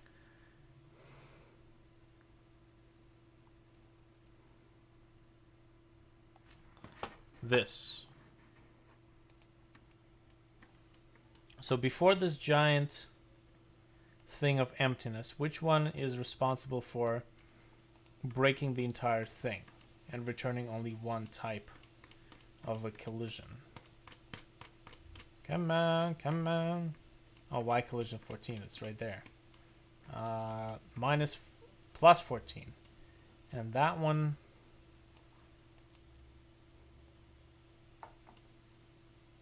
Yeah, plus 14. It's still this one.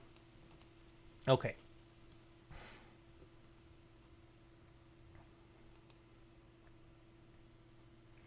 Maybe I'm inversing the value in here somewhere.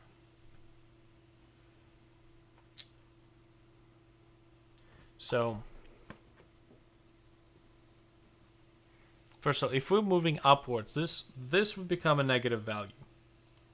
This would also be a negative value. So it's minus 22, which is the top half of the mask, minus the speed we're moving with, not empty, then while we are empty at our current position plus the point plus 1 in the direction that we're moving, go ahead and move into that one direction. What the fuck? You still have signed VSB. Yeah. Well, hold on. Oh, I got it in the while loop. I have 4 of those. So you still have plus signed VSP. Remove that. In the tile map check for the while loop. I'm pretty sure that the part doesn't make sense. Wait, no. I get what you're doing. Oh, so instead of moving in and then creeping out, you're creeping until contact. Yes. That's exactly what I'm doing. And that system worked. And I have the other one that you just described. I have that system in my interactable particles. So it's just, I feel like it just would be easier to also do that on the other side. So let me try that. Cuz I know that system works and I can always kind of roll back. So how about this? If we return a collision there, then while we are, and I would need to also add it here. So while we are returning the collision at that position, and why is this plus 15 and that's plus 14? So how about this, just 14, 14. We are going to creep into the negative, so the opposite direction. Oh my god, I'm gonna bork this entire system now. Anyways, same thing for the other one. So HSP plus HSP, so that works there. And I know if I have to do them both at the same time because one depends on the other. Now, if we have a collision at the speed that we're moving with, then while that collision takes place, move at the opposite direction. Same deal here. While we have a collision, if we have a collision, while we have that collision, plus VSP, move in the opposite direction. Okay. Let's see if it does the thing.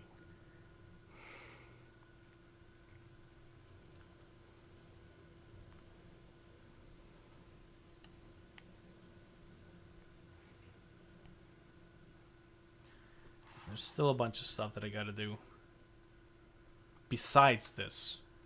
There's like wall jumps I'd have to redo with tiles. I just need to redo really just what the fuck. Oh yeah, that's that is part of the reason why I was not doing that. Because yep. Because of this stuff. Because VSB.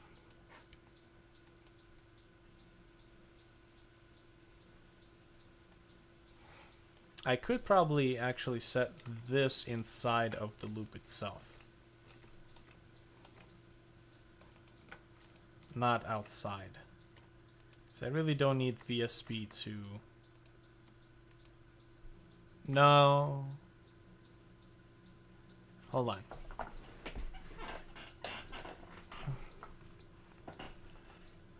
No, that wouldn't work. Actually, maybe I don't even have to set VSB to 0 with this system. G-Man, how's it going? Thanks for dropping by. Okay. So what if I basically not set it to 0?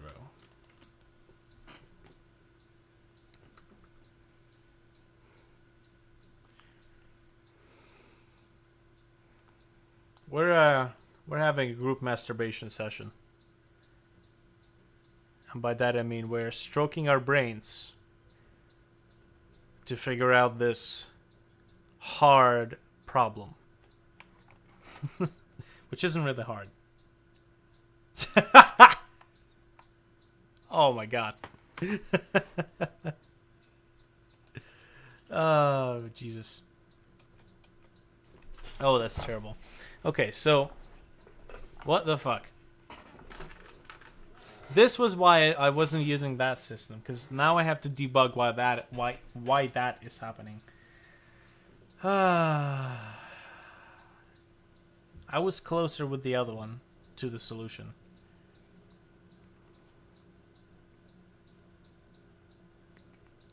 I mean, what if I just do this? Because oh man, hold on. What if I not use sign? Because sign can actually be a 0, which is not good for me.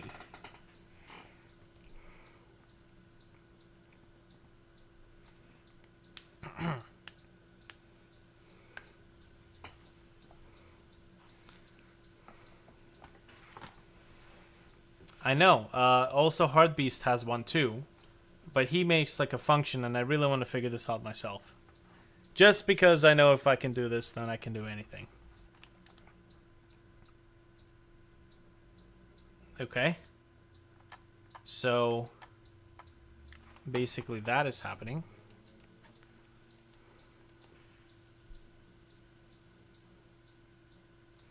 This is vertical collisions.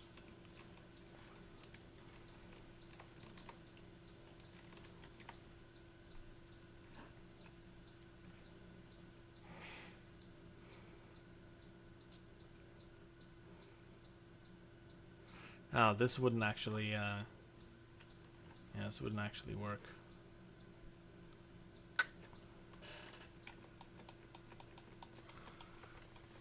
Fuck it. I was way closer to the solution with the other one. So, everything was working there.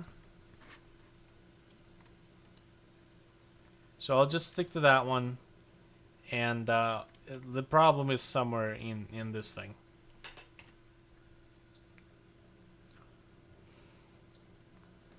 Time to get at pixel.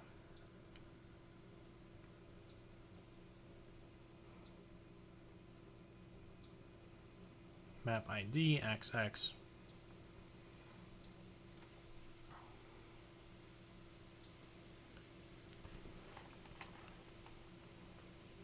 Okay, see, so that works. It's just, and this works, and that works, and you know. Also, I would like to check what the hell did I just... Yeah, tile map. So it's just that one tiny part that's kind of screwing me up right now. 22, 22, 22, 22. How about 14, 14, 14, 14.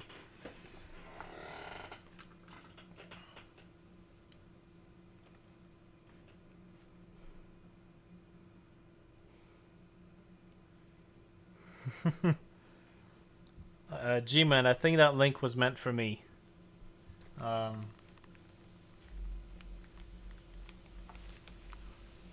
on, man. Work. I have shit to show off. Fancy shit.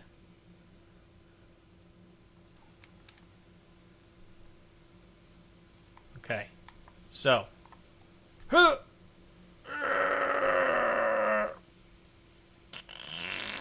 Yeah, basically just like that. Okay.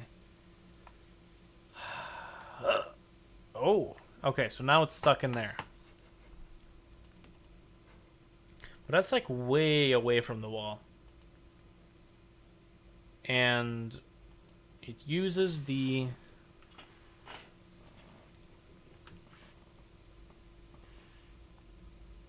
Hold on. X... Oh, with this case I go y plus plus, y minus minus, minus minus.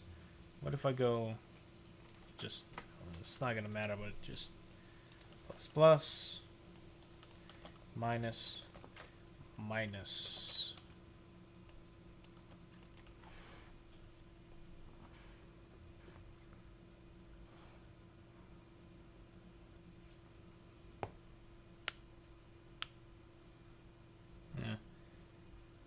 The game is getting stuck in an infinite loop. That I've already established that. It's the logic of why it's getting stuck in an infinite loop. There's a couple of things that are just not lining up, and I need to figure those out. So if I do this, it's getting stuck in that piece. If I do this, it's getting stuck in an infinite loop. The last debug message that I send is why collision plus... Actually, both of these are actually returning a true. So why? Because only technically one of these needs to return a true.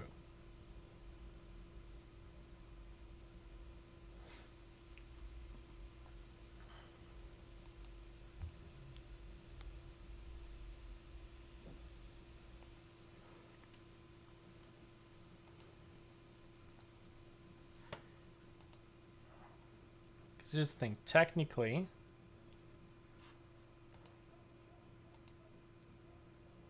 this one checks the collision on the left side, on the right side, I mean. This one checks the collision on the left side. X plus, X plus, X plus, X minus, X minus. Yes, toward it, not out. So the logic is, if where we are about to move into, there is not an empty tile, so there is a tile there, we say, while at our current position, accounting for the sprite mask, there is no tile, move +1. So as soon as it actually... no, well, it's tile mask +1. So what if I actually add, like, multiply by 2 to that? So multiply by 2. So we're gonna get +2. 2 pixels across. Oh man.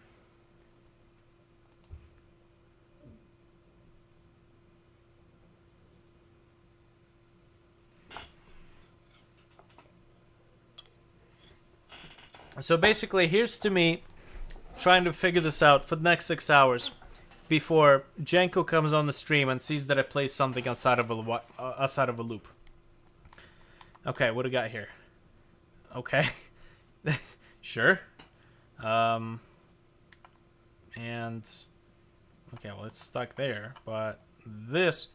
Oh! It's not getting stuck anymore. It's not getting stuck in a while loop anymore, but it's doing this. And it's doing this because... Ah, okay, so that's basically not helping.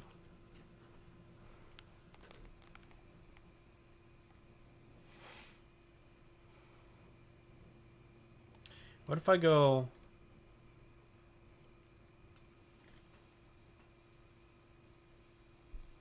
15 and 15? So that there isn't overlap.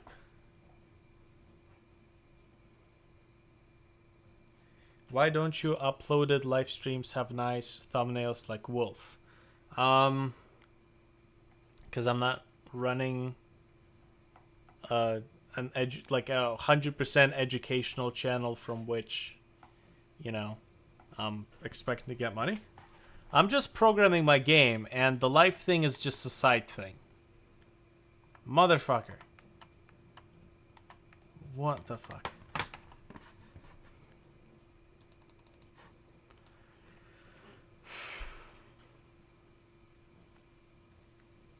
Okay, so I feel like this thing needs to be like...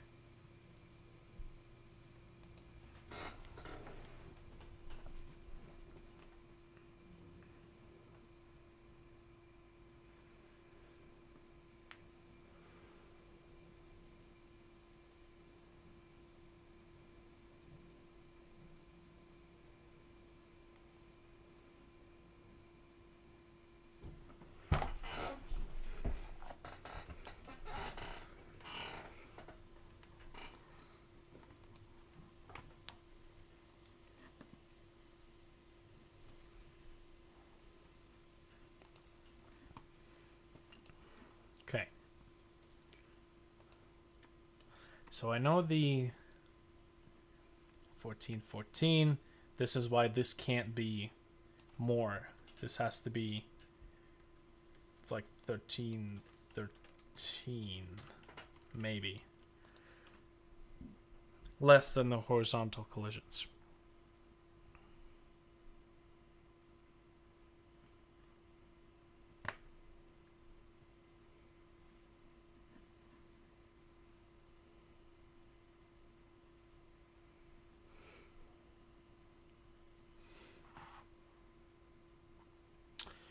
Okay,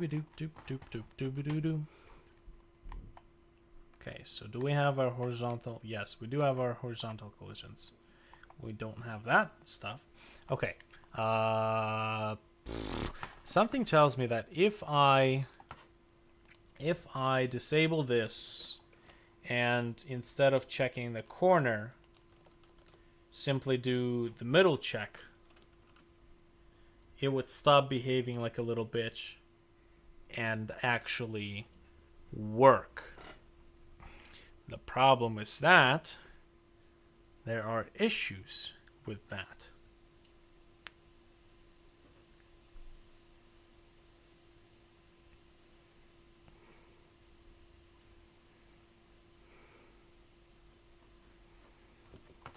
And no, it feels like there are conditions. Like my horizontal stuff works just fine.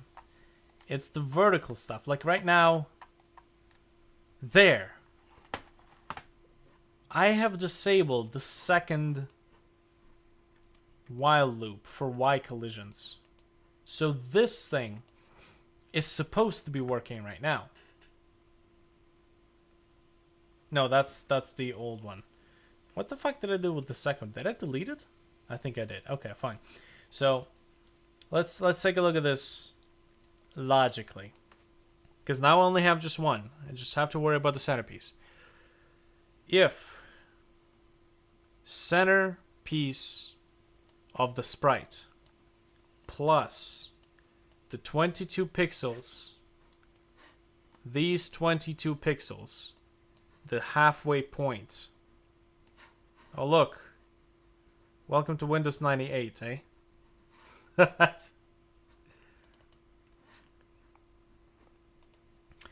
So y, x, y, center of the object, plus 22 pixels. If we're going up, it's the minus 22 pixels.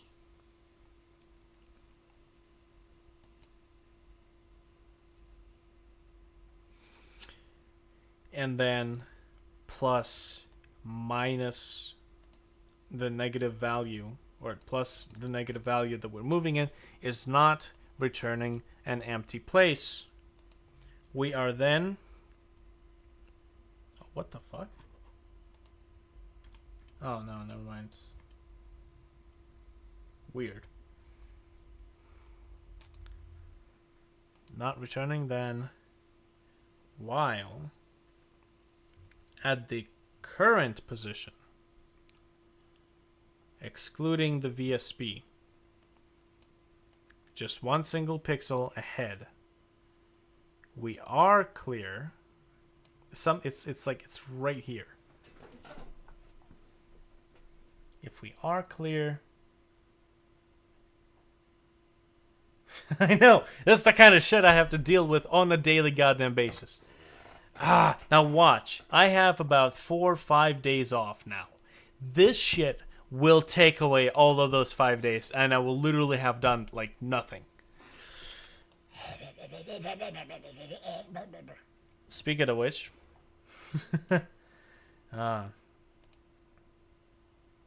so why? How about this? Can I take this?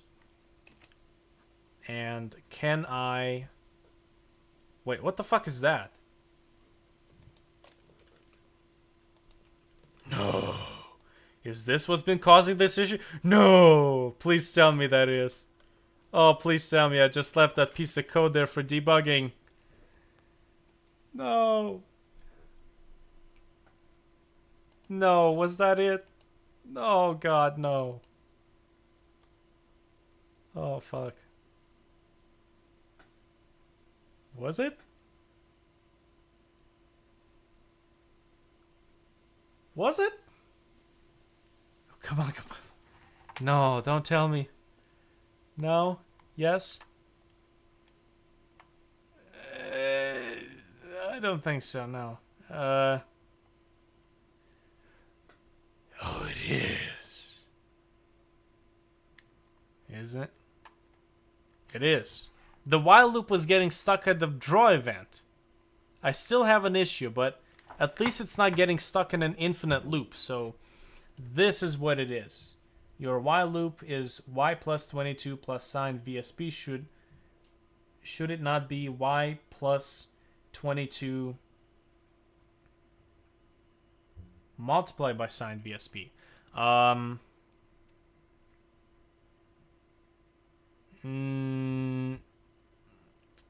Well, actually, no. Because, okay, so if we're checking our position, y plus the if we're let's say we're going downward, so it's y plus the bottom part of my sprite. So from center sprite over here, that's 22 pixels. This is 22 pixels here. So I need to check if the point here is returning a collision.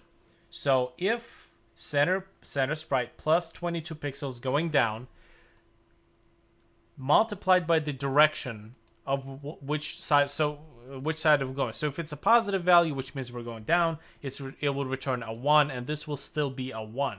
So it will still be 22 plus the actual speed that we're actually going into will not return a 0. So the place we're about to move into, we haven't moved in there because this is the place we're moving, is not empty. Then while, okay, so while tile map center point plus the 22 pixels plus the 1, either plus 1 if we're going downwards or minus 1 if we're going upwards, is free. So 1 pixel outside of our mask is free. Then move to that 1 pixel. Okay, hold on. Because in y plus 22 plus sine VSP will always be below the sprite, even if moving. But in the while loop, you have 22. If I'm moving upwards, then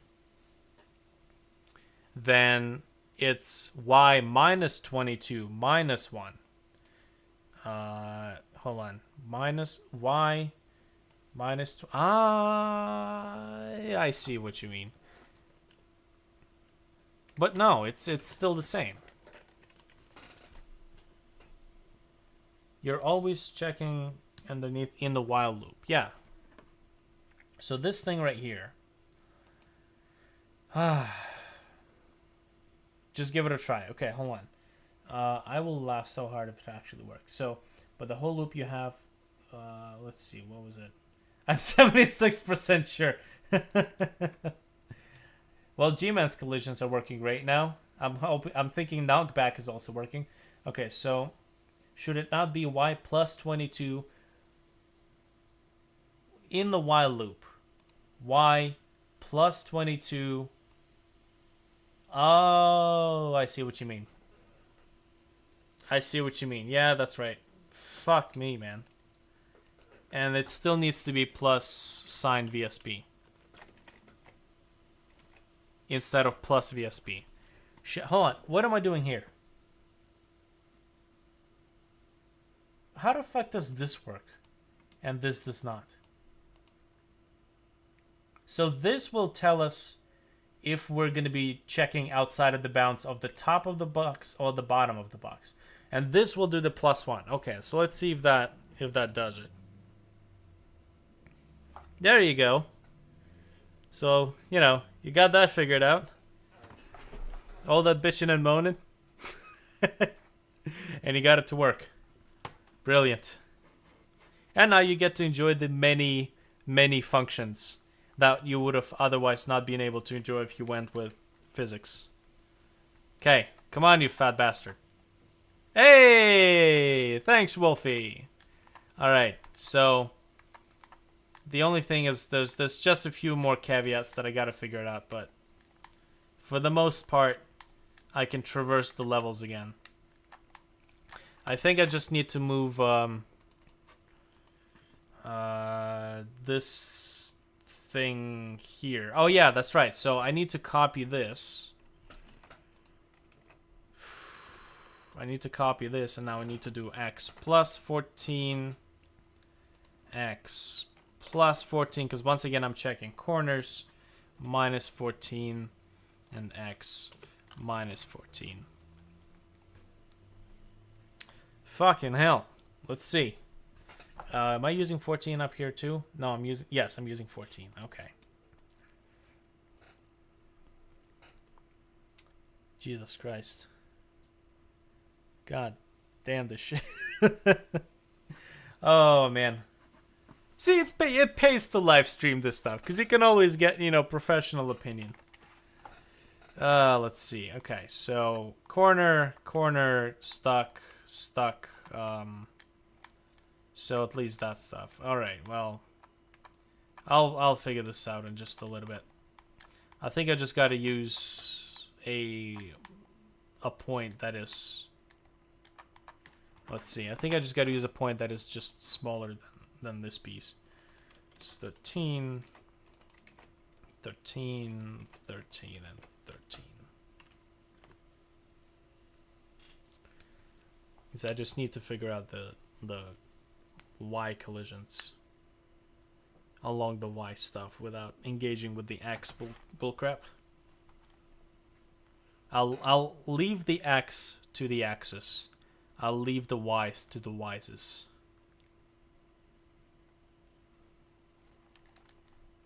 Okay, so what? Okay,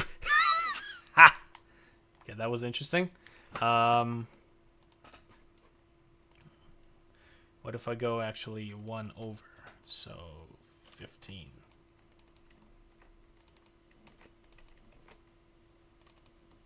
Oh, fuck me. What the fuck did I write there? What is this? 13. That was fucking weird. Oh, man.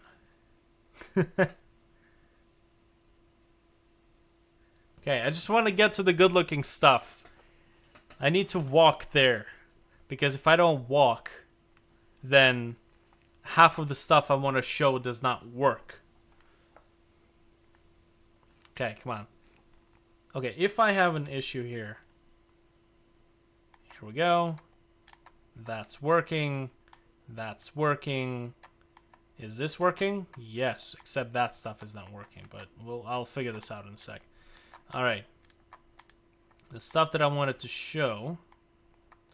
It's actually only not working in very... What the fuck?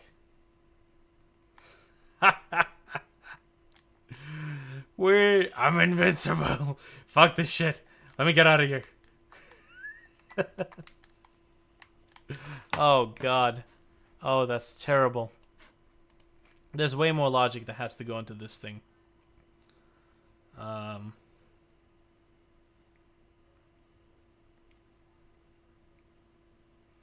To be honest, at this point, I kind of expect this stuff to be, because, you know, if it improves the speed, because this is a huge game. This is way too early to be bitching about.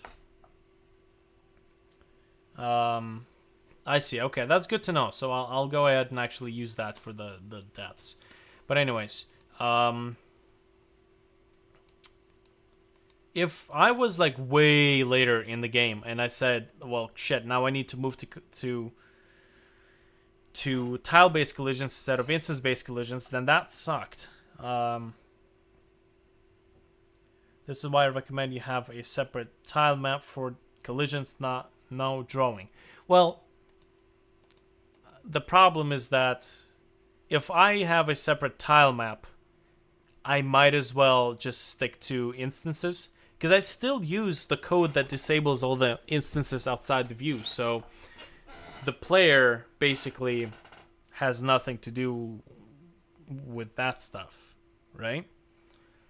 Or the performance has nothing to do with that stuff. It's just that it would make it infinitely easier to not only place the not only like draw the levels. It would save up on a lot of time because autotiler, right? Instead of copying and pasting and stretching and doing all that bullshit. And tiles are already there. They're not instances. They're not taking any like additional performance. That's why you can do tilemap instead of tilemap not equals 0. I see. 1 second, I'll be right back.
Okay, what do we got?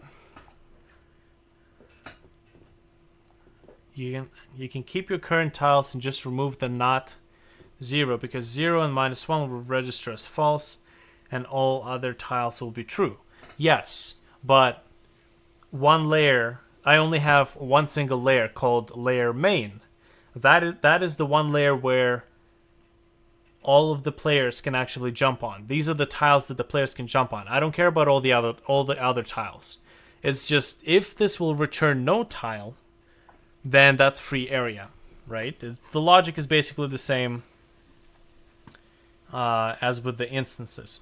So the only thing that I really want to figure out is realistically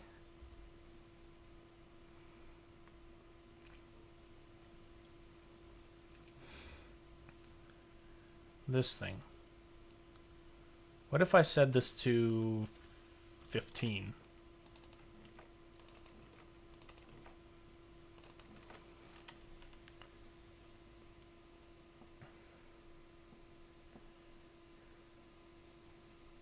Instead of tile map. Oh, okay. So I see what you mean.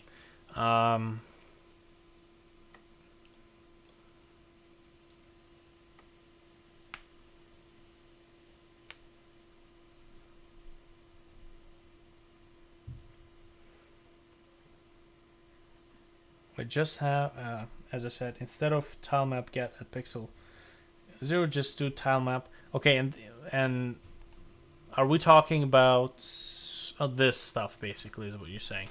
Okay, how about I'll just return this back to 14s. Let's see what that does. So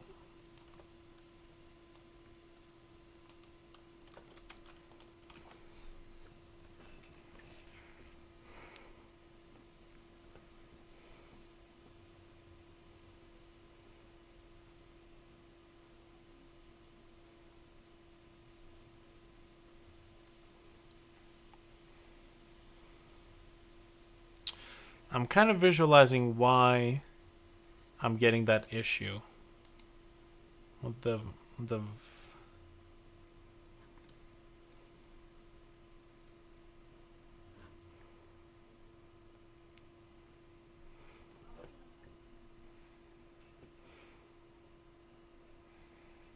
not tile map. Okay, well it makes sense. I mean, it basically does the same ish thing. It's just if there is a tile, what I want to know is why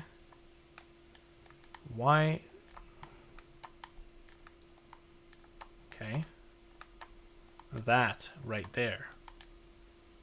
Why that right there happens. And it only happens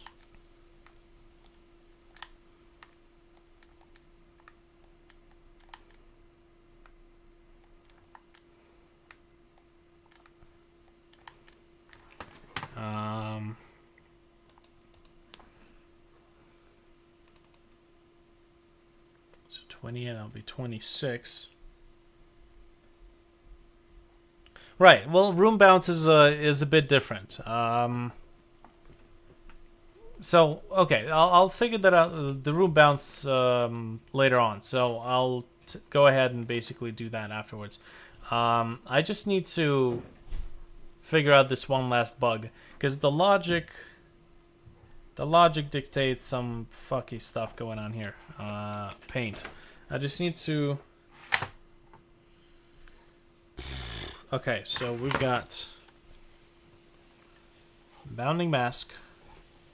So this is the sprite mask. Center. 22. 22. 14. 14. With horizontal stuff, if this point returns a collision, then that works, right? And it checks basically this point and this point. So Y should be checking this point and this point on these sides. And this graph basically doesn't do shit for me. Never mind. So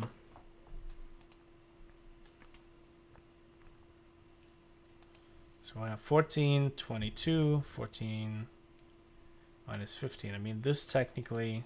What if I do this minus 22? This is... Technically, I shouldn't have overlapping collision checks. Should I? 14... 14... 14... 14. Oh, man. Why can't we have place check or yeah, place what the fuck is the name? Place meeting tile and just check the collision mask of just okay then. Just check the collision mask of the tile, or collision mask of the player with the collision of the tile. So this is this got to be definitely less because this is screwing up my vertical collisions. This 22, however, I feel like this should be 21.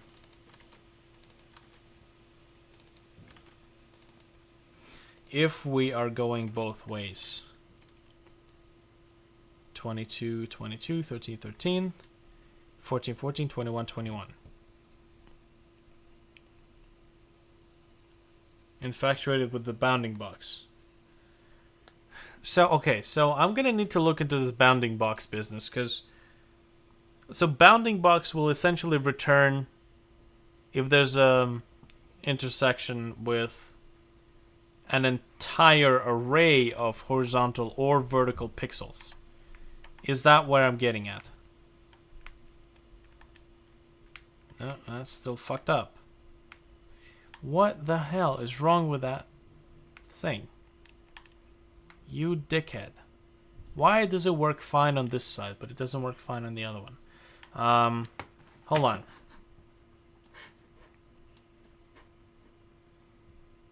1422, middle center. So if I go here, that's -1. If I go here, that's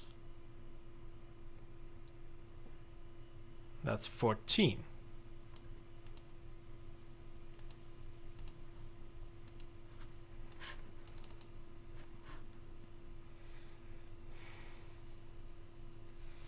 Oh, that? Okay, I see.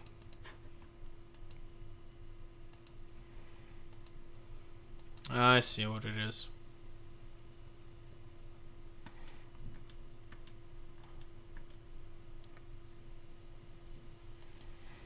Wait a minute.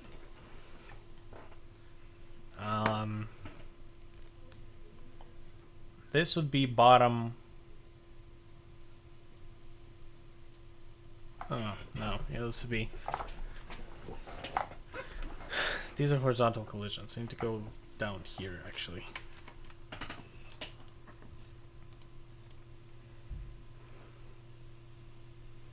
So this would check both left and right side at the same time. Maybe, hold on. It's probably this shit here, because it probably needs to follow the same logic as this thing. So it's plus sine HSP. I don't know how this shit works.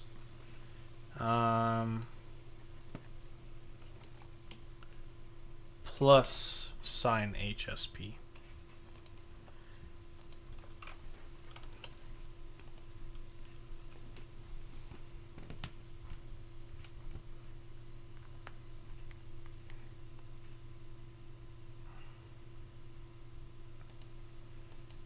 Logic needs to kind of repeat there.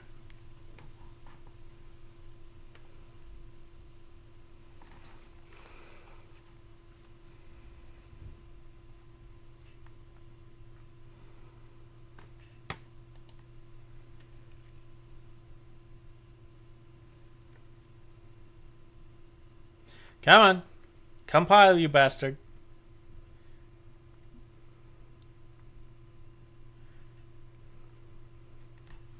Here's a question, actually. I had a question on texture pages. Oh, is it working? Son of a bitch, it's working. Yay! I can go off to show off pretty stuff now. Anyways, so let's say this is a one huge level. And the whole point of texture pages is to organize your sprites into a one single texture group, which people said is what texture page is supposed to be. A texture group is supposed to be a texture page. So let's say on this entire level I have these tiles, I have the light sprite, I have the sprite of that little light over there, I have, you know, all the player sprite, right? I have, you know, this light sprite, I have the sprite for that lamp up there. I place all of those sprites into texture page, custom texture page 1. So logically, I will have had almost all of my assets on this one texture page. Does that make sense? Okay. So what happens when you move to the next level? Next level that has additional items like new laser cannons or some mines or some other stuff that the first level did not have. And you have already created that first texture group and there's no more space in that first texture group.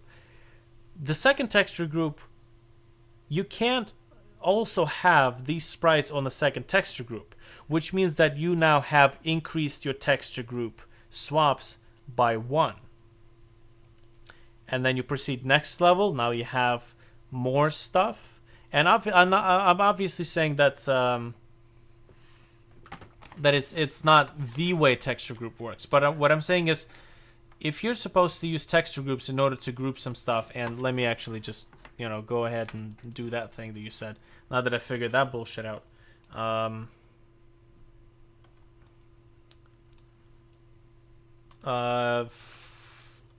Somebody said that the texture groups are supposed to be used on a per level basis, right? So if I want to minimize the amount of texture swaps, I know people said that they're not so bad anymore, but I could still feel the issue in this game, because I have large backgrounds.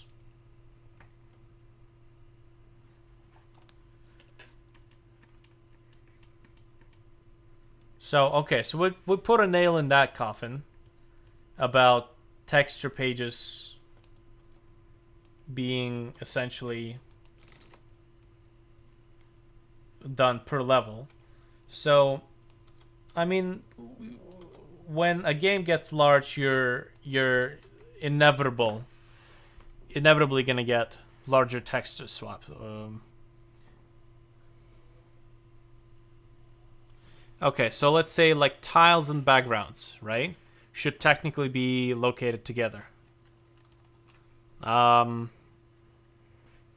of the hazard stuff, all of the obstacles in my case would be located on one same texture group, right?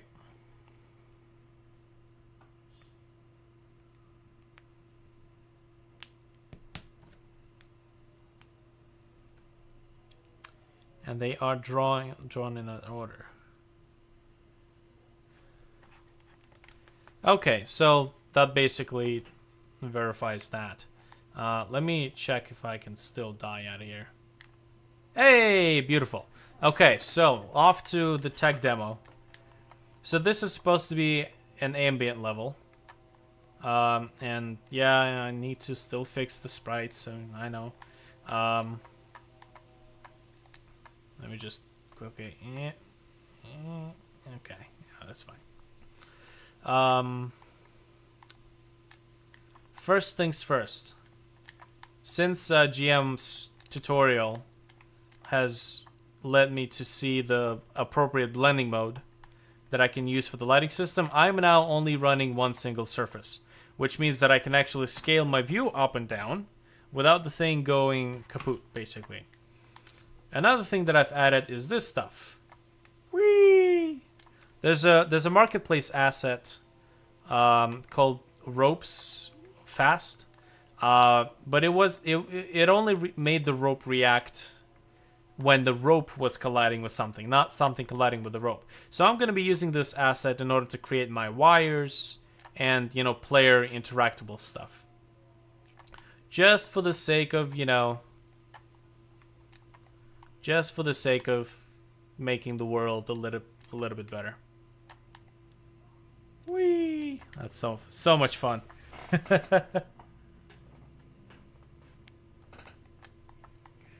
Other stuff that I've added are interactable particles. Like, for example, the last level. It probably looks better in the last level before this level. Right here. That's kind of where I've gone ahead and developed this piece. Yeah, so that's supposed to be an ambient level. So it's kind of like the games Inside and Limbo. They have like, it's a physics. They're both physics-based games. So I've gone ahead and I just wanted to have that element of interactability with the world. So it's not just a static world. There's some dynamic things that actually bring life to the world, which is why that, and also particles.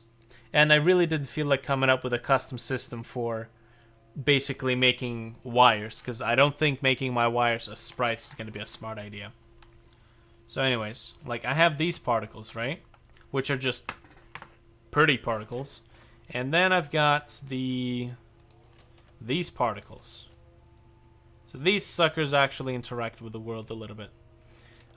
There's still a number of things that I gotta kind of figure out with the sprites, but for the most part, I think the lighting kind of works. It's just the laser lights that I need to still blend in properly.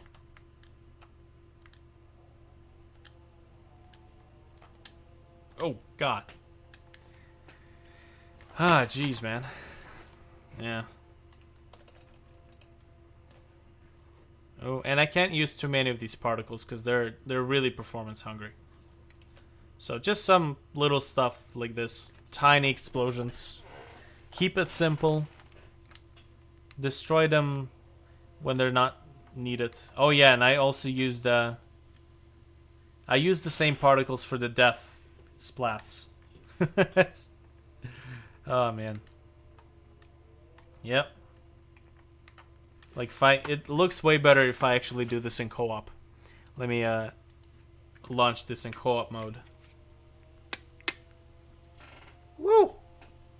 Second controller. Oh man, I'm kind of hungry. Tile-based collisions, man. Actually, I'll do a test. I will go into that level and I will see how many instances I have, and I will delete the collision level, collision objects, and I will see how many instances I will have then. Oh man, the freaking backwards work.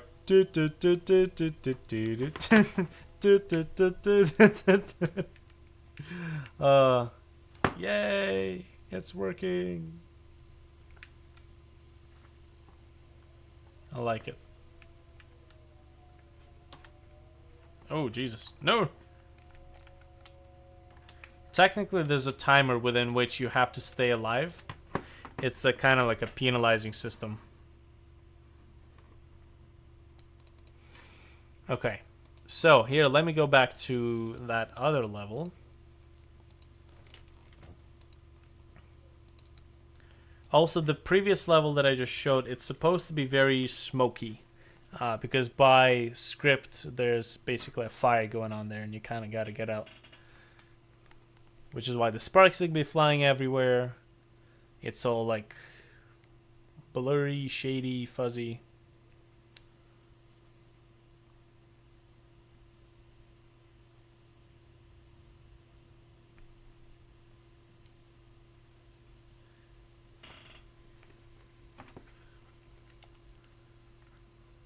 Okay. Oh no, I've added 2 players. No. So right now we've got, yeah. Let me actually redo this because I only need 1 player. Get out of here. All right, let's take a look at how much stuff we've got.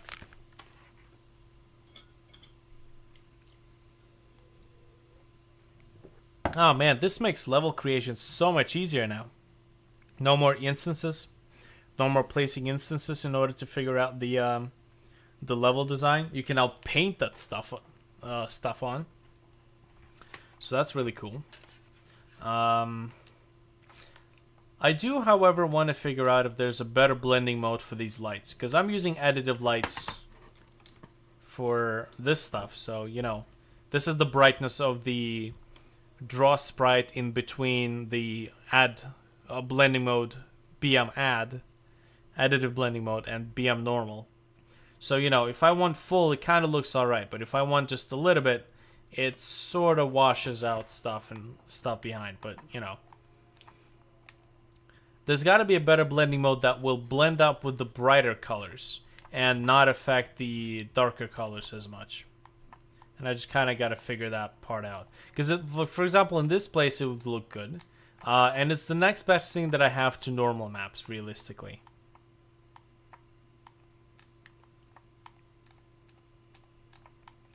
Okay, so I got the camera zooming out. I totally forget what... Oh, yeah, that's right. Okay, we're at just about 430 instances. 450, 460, 500. Oh, we're breaking the 500 limit. Oh, shit, that's because of the lights. That's right. Okay, so let's do that. So they're still there, but I'm not running all of these lights at once. In fact, I can actually probably turn that value down a little bit. Like that. So realistically, don't draw them. Okay, realistically, still a fuck ton. Also, excuse me, I need to do something before I can actually continue this test.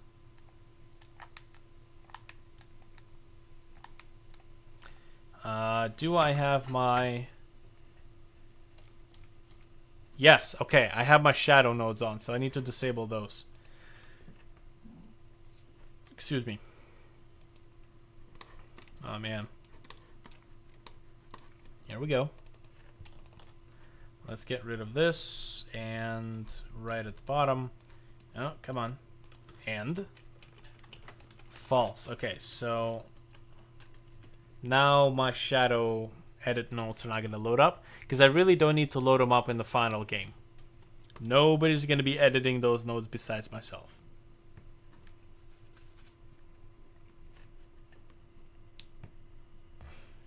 And you still have all your collision objects. I still have all my collision objects, but I have disabled the collision codes for these objects over here. As you can see, there, OBJ blocks disabled, and the one up here for the horizontal collisions.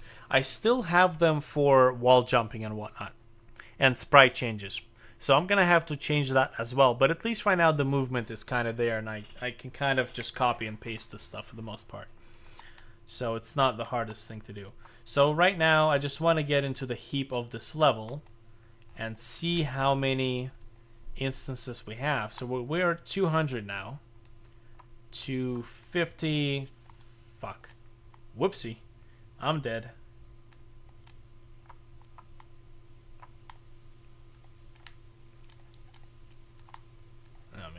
I gotta make, like, my next step would be to make more sprites, decals, and probably even like a couple more tile brushes for the cave area, like moss, that sort of stuff, so that I can, you know, make this level look a bit more presentable. Right now, these poles already add a whole bunch of atmosphere. Okay, so we got about 300 lights, or 300 instances going on here at once. Barely breaking like 400, so I can fly. It's not God mode though, but it's like the freeing camera object. Okay, so now if I go to this level, all of my blocks are located here. As far as I know, I can't really undo this, can I? Delete layer. Can I undo this? Yes, I can. Okay, so, you know. Let me delete this layer. So now it's just tiles. Ooh, spooky. I've been using object collisions in this case for such a long time.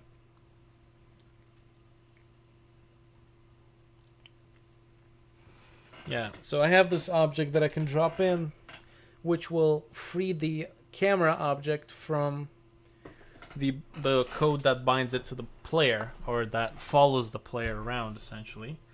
And I can fly around, because there's no way I can actually edit the lighting properly if I just follow the player.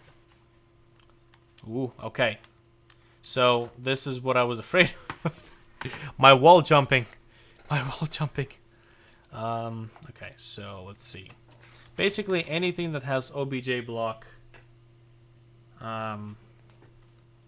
over here has to be replaced with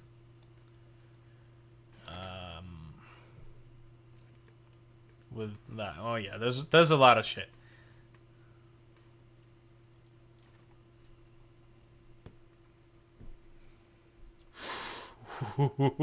Ooh, I've used a lot of this stuff. But most of this stuff is kind of particles and sprite changes, so maybe